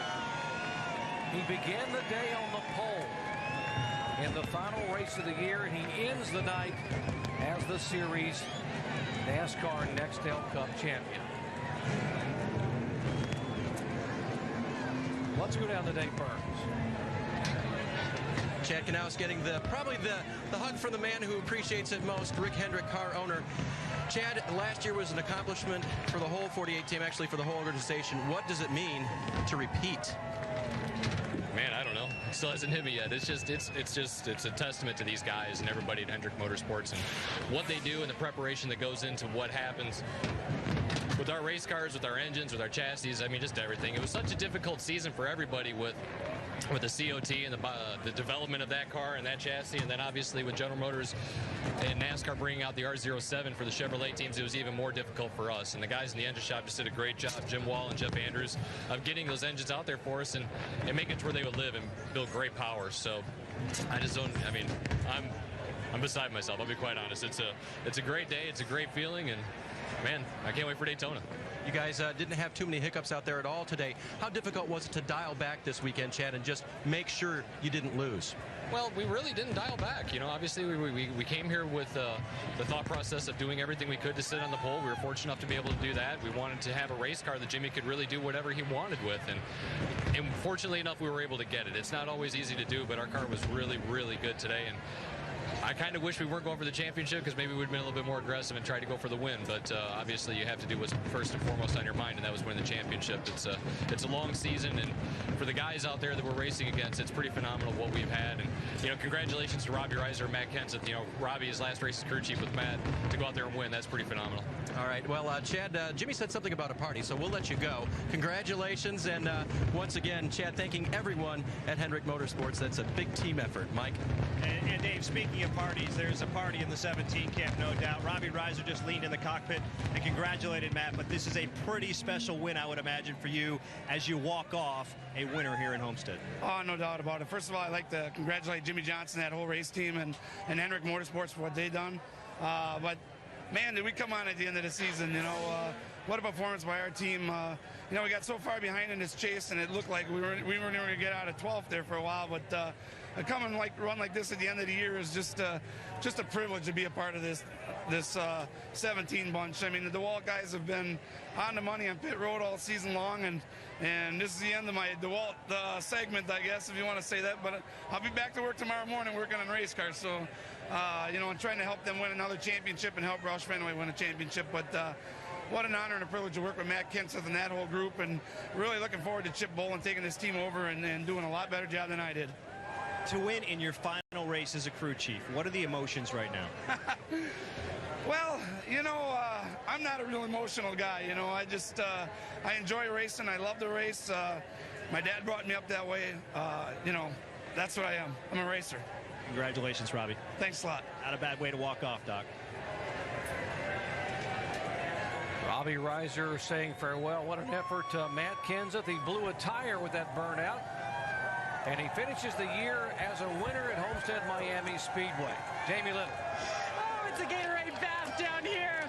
Matt Kenseth, the end of an era today with this traditional car. This win, you go out with this win and the last win with your crew chief. What does this win mean to you, Matt? It means we're getting wet right now, but it's a great feeling. I just feel like I really let these guys down. We lost a lot of close races this year, so feels great to win a close one. Congratulations to Jimmy and Rick Hendrick and them guys. And really want to thank DeWalt, Carhartt, USG, Renai, R&L Trucking, R&L Carriers, and all our sponsors that make this happen. This is an awesome ride today. Talk about that last restart. You came over the radio and scared your entire team thinking something was wrong with the car. I used to pull that one on Robbie all the time. You know, they say I got a big imagination, but I really did think it. You know, whenever you're leading, you always think that. But I must have got a big piece of debris on the right front tire and started shaking a little bit. And as soon as I got to one, it rubbed off. So it was a pretty dominating day. It was pretty fun.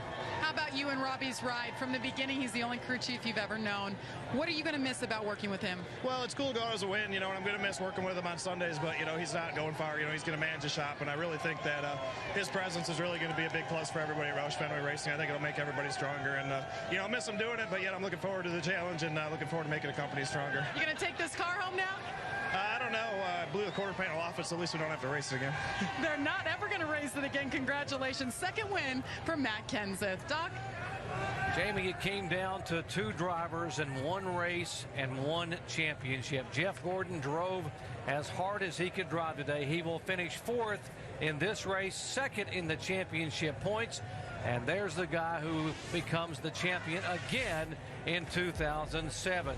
Jimmie Johnson, 2 in a row in championship. We'll come back to capture the stories and the emotion in just a moment. Back at Homestead Miami Speedway, let the celebration begin for Jimmie Johnson and the Hendrick Motorsports team. They're the Lowe's team, Chad Knaus and company, as they have won back-to-back Cup Series championships. Let's go down where Dave Burns is caught up with Jeff Gordon. Tonight's 4th place finisher, but wishing it could have been so much more for you, Jeff. How difficult was it to try and make up all the ground you could tonight? Well, we knew it wasn't about tonight. I mean, had we performed the last 4 weeks like we did tonight, might be a different outcome. You know, when those guys stepped up and got themselves in a position to win races, we just didn't have the car, didn't have the whole combination together at the right timing, and unfortunately we got behind and came in here with an 86-point deficit, and you know it's hard to close up on Jimmy and those guys. You know, they did a great job. You know, it's a bittersweet thing for me because we had one of the most awesome years that we've ever had. I mean, the top 5s, the top 10s. I mean, what more can you do than what we did? And yet we got beat. And, you know, I'm very proud and excited for Jimmy and Chad, all the guys in that Lowe's Chevrolet, and Rick Hendrick to bring home another championship, to be 1-2 in the points. I mean, it's an awesome year.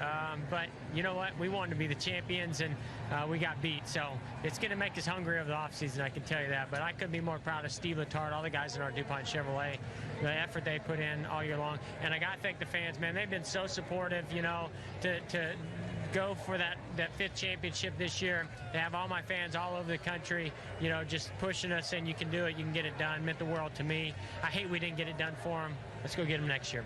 Jeff, if you could, I want you to play out just a little bit the commentary on the competitiveness in this chase. This finish will give you an average finish of under 5 for the chase, and yet the 48 team with the same cars under the same roof and a lot of friendship and notes shared, frankly, between you two went out and beat you. Does that make it tough? It does. You know what? I mean, they've got basically the same cars, same equipment. We do a little bit of things different because Jimmy drives a little bit different. But you know what? I feel like we probably should have got a little more aggressive sooner. Our thing all year long was that we were consistently in the top 5, you know, and we'd sneak those wins in there when we could. Jimmy and Chad and those guys are a little more aggressive. They're a little bit faster at times, but, you know, it seemed like some things, you know, they got caught up in some things when they did that. We were kind of banking that maybe that would be the case if we put those average finishes together. So looking back on it, you know, we should have got more aggressive. Tonight was one of the more aggressive setups that we've had in this car in a long time, and it was one of the best cars we've had in a while. So you know what, you can always do it better, and we'll go back and look at everything that we can do for the future. Whole new ball game next year with the Impala, the car tomorrow, and you know, I'm looking forward to some off time, spend some time with Ingrid and Ella and the family, and Thanksgiving with my family, and then we're going to go to work in January and get after it. Congratulations on a great season, Jeff. That's the 4-time champion, Doc. And he set a modern era record with 30 top 10 finishes. What an effort for Jeff Gordon. And how about this guy, Jimmie Johnson, back-to-back. I mean, unbelievable season for Jimmie Johnson. And the flag is in the cars. He does the donuts and the celebrations, and he did what he had to do. 4 consecutive wins in a row coming into here with an 86-point lead, and he will win this title by 77 points, by the way, the largest margin in the 4-year history of the chase. You know, he can finally breathe now. He told me this morning, man, Rusty, I just want to breathe. I'm so tense. And now he can do it. So much pressure, but so much joy now. Jimmy pulls up in front of the championship stage, and finally his wife comes over to give him a big hug. And let's go down to Alan Bestwick in the championship ceremony. Here he comes, the champion.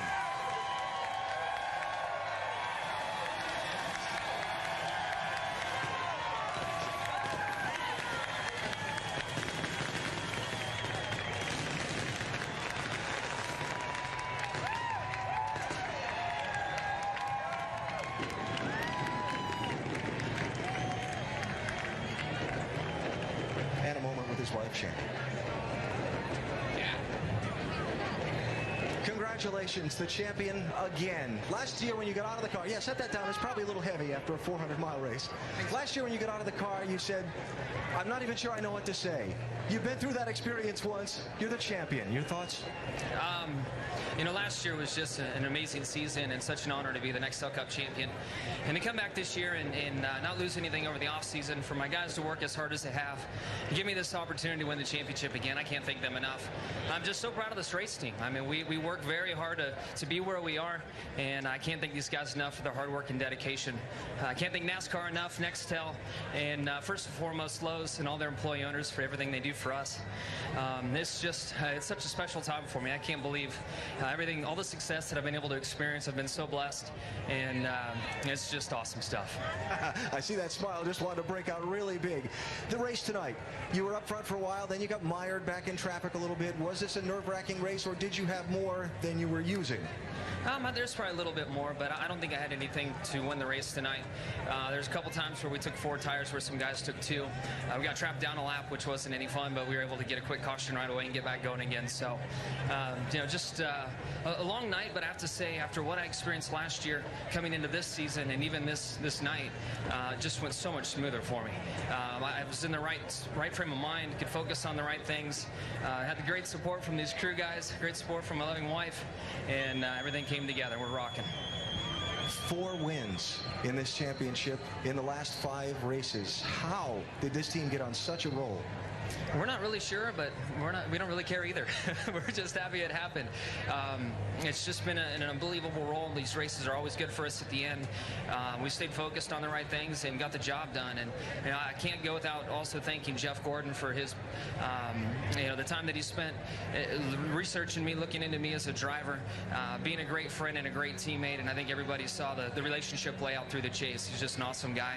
I got to thank Rick Hendrick as well for believing in me. And even Ricky Hendrick, he's not here with us any longer, but I know he did a lot behind the scenes for me with his dad. I want to talk about racing, your teammates, people that work in the same building your guys do, prepare the same cars that you do. You guys talked all through, you were asked a lot of questions about how difficult that was. Now tell us, how difficult was it racing those guys you look at every day right next door? You know, it was difficult, but we knew what we were up against, and we were up against the best in the business. And to have a heads-up race like this against those guys, it's everything we dreamt of having in that 24-48 shop. And we got it. We finished 1-2 in points. I know Mr. Hendrick smiling ear to ear. And, we did all that we could as the 24-48 shop could. It just was, the 48's here this year, and hopefully we come back next year and can do it again. Back-to-back championships. It's okay if you want to scream. It's crazy. I don't even know what to think. It's crazy, and this man right here is the reason why. Here's the team owner, Rick Hendrick, his wife Linda behind him as well.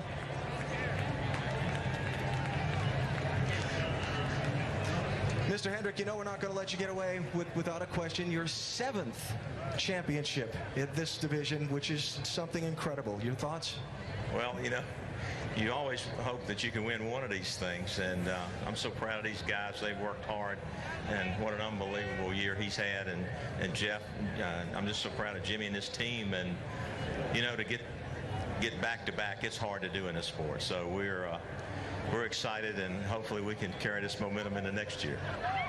How difficult was this for you to have 2 of your drivers going head-to-head for this title?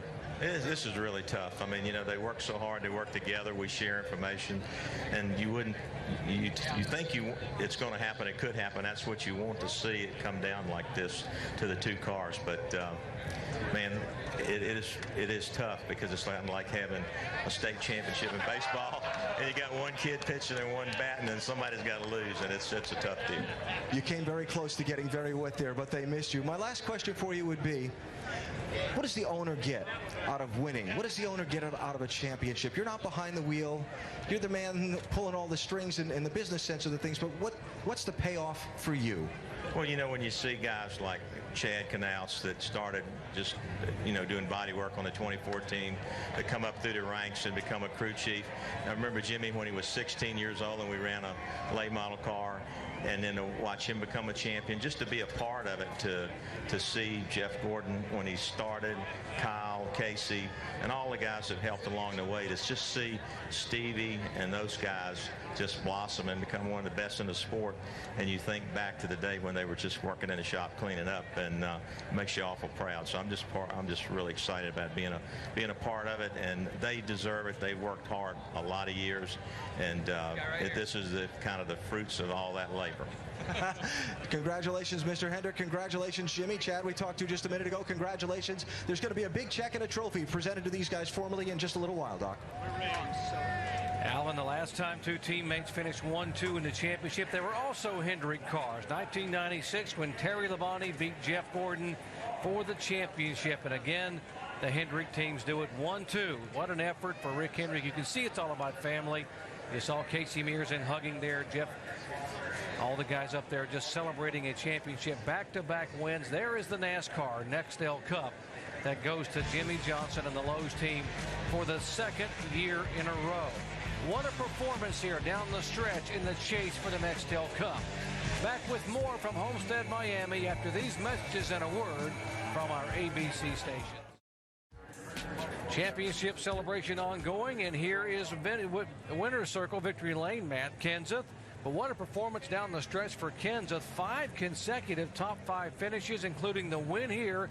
And Kenseth moves from 12th in the chase, early in the chase, all the way up to finish in the 4th position. He gains a couple of spots.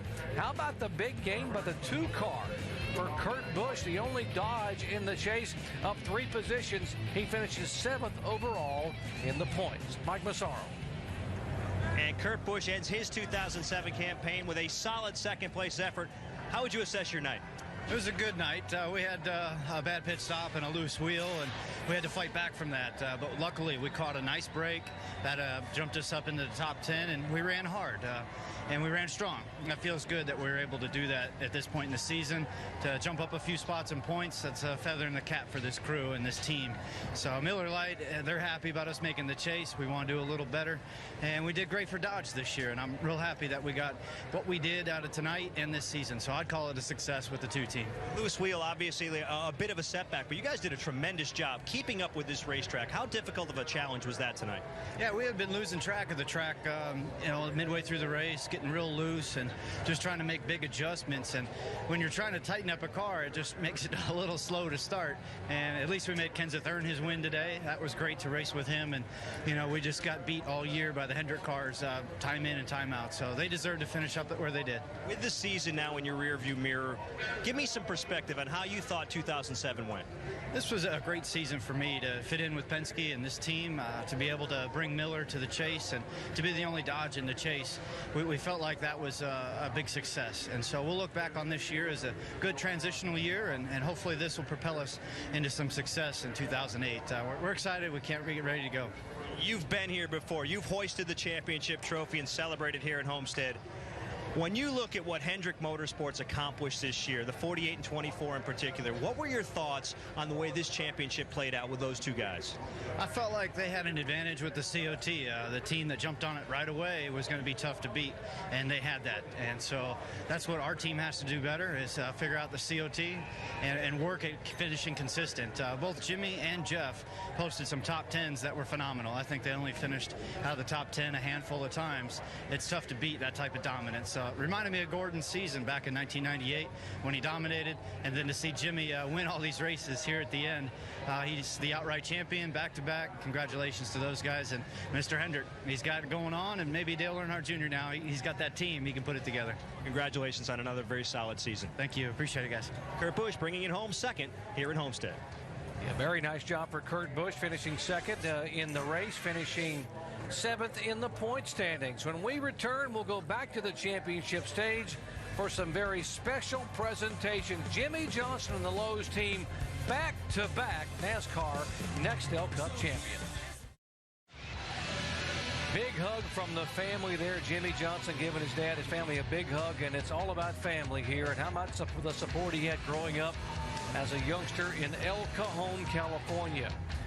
32 years of age this year, but the dream began many, many years ago. And in 2007, a series leading 10 wins, 4 consecutive wins down the stretch in the chase. And for the 2nd consecutive year, he becomes the champion in just his 6th full season. Let's go back down to the championship stage and Alan Bestwick. Dr. Punch, thank you. Gathered around with the Hendrick Motorsports team, Jimmie Johnson, Rick Hendrick, Chad Knaus, and their cast of hundreds. And time now for the formal presentation of the Nextel Cup Championship Trophy. I introduce the Chairman and Chief Executive Officer of NASCAR, Mr. Brian France. Thank you, Alan. On behalf of the best fans in sports, not only here in South Florida, but all over the country, are NASCAR fans, and they witnessed a dominant performance, maybe as dominant as we've seen in the modern era. Jimmy is a great champion now. He'll remain a great champion for 08. Jimmy, we're real proud of you. Let me get this trophy to you right now.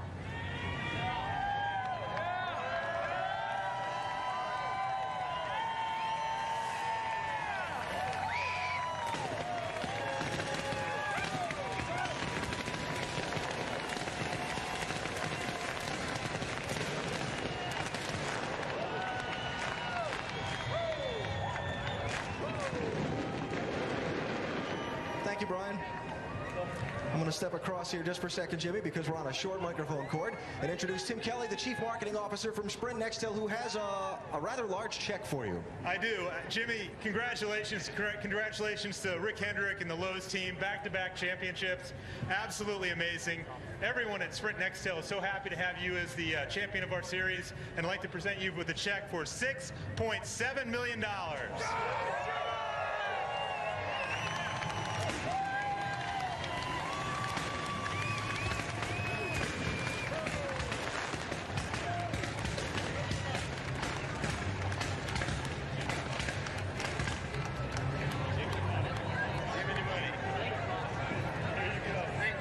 And Mr. Kelly has one more presentation because there's someone else here that's going to get a rather large check because Jimmie Johnson won this championship. We have more money to give away, Jimmy, and you'll be happy to know that Terry Randall of Las Vegas, Nevada, selected you as her driver in the Sprint Speed Millions contest. And today, Terry's with us, and she's receiving a check for $1 million. Come on out here, Terry. Here, Terry. Let me step back here. Congrats.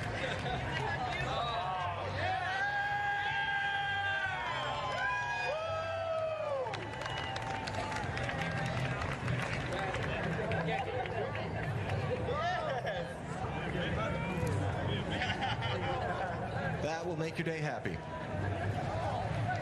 So Jimmie Johnson is the NASCAR Nextel Cup Series champion for 2007. Congratulations to the whole Hendrick Motorsports team here on the stage. Doc?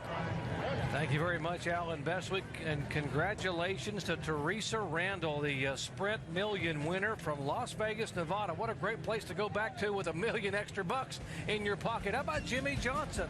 $6,740,800 on top of all he's already won here thus far. Back in a moment. ESPN's coverage of NASCAR Nextel Cup Series Ford 400 on ABC. Brought to you by the new 2008 Focus. Zales, the perfect gift at Zales, the Diamond Store. And Shell, made to move.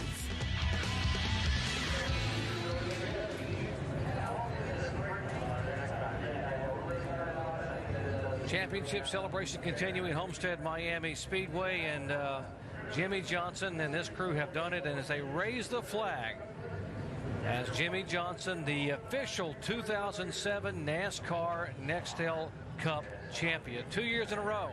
How about we go down and visit with a very proud Papa, Alan Bestwick. Well, up here in the middle of the crowd on the stage is Jimmie Johnson's father, Gary. What's this like for a dad? I know I watch my sons do things that make me so proud. What's this like for you? Well, it's just amazing because watching it on TV, when Jimmy was a little kid, and watching like Dale Jarrett and his dad announcing at the Daytona win with Ned crying, I was crying. And now, to be here and winning Jimmy winning 2 championships, I don't know, I'm still pinching myself. When he got started racing, you were the one fixing the motorbikes and that kind of thing, helping him develop his love of motorsports. Did you ever think that love would be something the two of you would share for this long in your lives? Yeah, no, it's amazing. And I'm still pinching myself, like I said, because it just keeps going and going, and he keeps getting better and better, and through motorcycles, jet skis, everything. We raced everything. And for him, the career path he took to get here was very odd, because we raced everything. But we all did it as a family, and there's a lot of love, and just had a great time doing it. Where'd you watch the race from, and how nerve-wracking was it? I got Grandma with me here, so we watched it in the coach in the infield, and then we come back out here. Wasn't as nerve-wracking as last year. Not quite as bad. Congratulations to you. I hope you enjoy the championship and the success your son has had. Thank you very much. Grandma, congratulations to you, too. Thank you. We planned it this way. There you go. Grandmas always know best. Proud Gary Johnson, Jimmy's dad, down there celebrating, as with all the team. And a little bit ago, we saw Jimmy's teammate, Casey Mears, up there to congratulate everyone. And how about Jeff Gordon coming out to celebrate with the guy he chased all year long, his protege? And Jimmy talked about how this team would not be where it was if it wasn't for Jeff Gordon's unselfishness when the team started up, and how much input he has given this team to help them get up and running. Remember, it was in Jeff Gordon's 6th year, and as a driver, he won back-to-back titles. And this year, in Jimmy Johnson's 6th year, he indeed has won back-to-back titles. And Jeff Gordon going to come out and celebrate with Jimmy Johnson and the crew with what a great championship season they have had. All the way back out from the garage area, you see him headed back up there toward the stage. I'm sure he wants to go out and be able to give Rick Hendrick and Jimmy. I mean, this is a team that shared so much throughout the year, on and off the racetrack. Yesterday in the garage area, Jimmy Johnson was talking about, I wouldn't be where I am if it weren't for Jeff Gordon. Jeff really believed in him, put his heart and soul into him. They share everything. They've taught each other a whole lot. Jeff's been a big part of this championship with Jimmy Johnson. Jeff congratulating Chad Knaus, and you can see the sincerity and the big smile. And when you got a 4-time Cup champion coming up to say, yeah, you guys did a great job, that's got to make you awfully proud. Well, it just goes to show you how much of a team they are. Andy, it's just a great feeling for Chad Knaus and everybody. This is great for Chad winning back-to-back. I know the sense of pride he's got for this race team. Let's go down to Alan Bestwood. You know, Doc, there was a point earlier this season where Chad Knaus was not able to come to the racetrack. He was under suspension from NASCAR, and Ron Malik filled in as the crew chief. He had a big hand in this championship. He's been with Jimmy Johnson through his entire oval track racing career. What's this like for you to be part of your best friend winning 2 straight championships? I mean, this is one of the biggest accomplishments in both of our lives, and I mean, I just hope it just keeps going on strong. I'm just going to stick with Jimmy. You know, he hasn't done me wrong in my career yet, and he's a great person to work for, and obviously a pretty damn good driver. Yeah, I think so. Yeah. What's the one thing about Jimmy that a best friend would know that most people probably wouldn't know? He's just really a genuine person. You know, his heart is in the team and in his racing, you know, and it's always been that way, and I think it'll always stay that way. The races where you served as crew chief, leading this team when Chad was absent, did you feel pressure? Was it not that big a deal because you've been with this team? How were those 6 races in hindsight? There was some pressure there, you know, because it felt like I was, you know, the one with all the weight on my shoulders making the decisions, and it is a big responsibility, and I give a lot of, you know, respect for Chad for what he does every week, and especially in a situation like tonight, it's a lot of pressure there. You're one of the guys that goes over the wall and services the car on pit stops, as well as one of the mainstays as far as leading the team. A championship to you. We see the driver, the big check comes out, the trophy. What's it mean to you to be a NASCAR Nextel Cup champion? It's huge. You know, our whole team, our whole organization at Hendrick Motorsports, I mean, we all work together as one, and I mean, for us to win 2 championships in a row in this sport is pretty incredible. Congratulations. Thank you. That's Ron Malik. He was the crew chief when Chad Knaus was absent. He's one of Jimmy's best friends, and he as well is a back-to-back Nextel Cup champion, Doc. Indeed, and it shows you the depth and the strength of this Hendrick Motorsports team. Is now Jeff Gordon up to be able to congratulate some of the people that are a part of the Hendrick organization that he has been a part of for so long. Now, we saw Casey Mears earlier run up to the stage and give Jimmy Johnson a big hug and congratulations, and now Mike Massaro has caught up with Jimmy Johnson's teammate. And Casey Mears brings it home 16th tonight. How would you assess the evening? We had a long night, we did, but you know, I'm so proud of what Jimmy and Chad and all those guys on the 48 Lowe's team have accomplished this year. Hendrick Motorsports is just a great place to be. We got caught up a little bit this year and didn't get exactly what we wanted, and didn't have the run tonight for sure that we wanted for the National Guard and GMAC. But again, I'm just so excited for what Jimmy and those guys have accomplished. It's unbelievable. As outsiders, we have a certain perspective of how this whole thing went, the whole dynamic between Jimmy and Jeff, but you're close to these guys, you're friends with them. What was it like for you watching them battle for this championship over the last month and a half? I mean, they're both very competitive guys, obviously driven, they want to win, and you know, fortunately, I guess for Jimmy, things went his direction, and they were just unstoppable, really. I mean, the races that they had at the end of the year and the races that he won, I think tonight, you know, he was being conservative, and to run where they were, to run conservatively is unbelievable. So, I mean, it was definitely his year. Jeff put on such a good run, you know, towards the middle of the season leading up to the chase, and in the chase had an unbelievable run. I mean, if it would have been any other year, Jeff probably would have won the championship. Just Jimmy had that much of a better year. So, I mean, the 24 team didn't do anything wrong. It's just the 48 team did just a little bit better, and it was their year. I'm sure Jeff is definitely going to want to come back and get one again. And of course, being a teammate, you've got to be able to take some of these fringe benefits. How does the level of competition that they've achieved affect the rest of the teams in the Hendrick camp? Well, I think that obviously the success is there. You know, the equipment's there, the people are there. It's all the right stuff. Obviously, we struggled this year with kind of a new deal and getting up and running. But what I'm so excited about is obviously the performance they put in this year. We're going to be able to assess what they've done, really kind of dig our heels in for next season and be ready to go. Congratulations on a great season. All right, thank you. Casey Mears finishes 16th tonight. And moves up to 15th in the final point standings. Championship celebration ongoing. Jimmie Johnson over $15.8 million in earnings in 2007. Back with more in a moment. Coming up next, the American Music Awards live from the Nokia Theater LA. Live performances by Rascal Flatts, Maroon 5, Lenny Kravitz, Fergie, Rihanna, and much more. And guys, former champions in your own right, how would you put it into perspective the kind of performance we saw this year for Jimmie Johnson and his whole team? Doc, I've never seen domination like this in a long, long time. Johnson, this guy is for real. He's here to stay, and he's going to be proud because this man's amazing. And it moves Chad Knaus up a notch in my book. He's a great crew chief, and what a great night for Robbie Reiser, his last race with Matt Kenseth. And Brett Musburger, this may go down as one of the all-time most dominant performances in Nextel Cup history. Jimmie Johnson back-to-back championships. Yeah, exactly, Dr. Jerry Punch. You know, the NASCAR season, ladies and gentlemen, is a marathon. And I want to congratulate all the announcers and a wonderful group of technicians here at ESPN who, for that 36 period of time, have brought you this amazing coverage. And I want to also remind you that coming up next on ABC, except on the West Coast, the American Music Awards over most of these ABC stations. Well, congratulations to our race winner here today, Matt Kenseth. He led for more than 200 miles this afternoon. He was dominant coming down the stretch, and what a way to finish.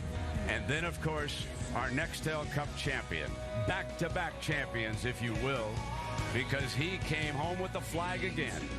Jimmie Johnson with Chad Knaus and that wonderful group of people up there in the pits.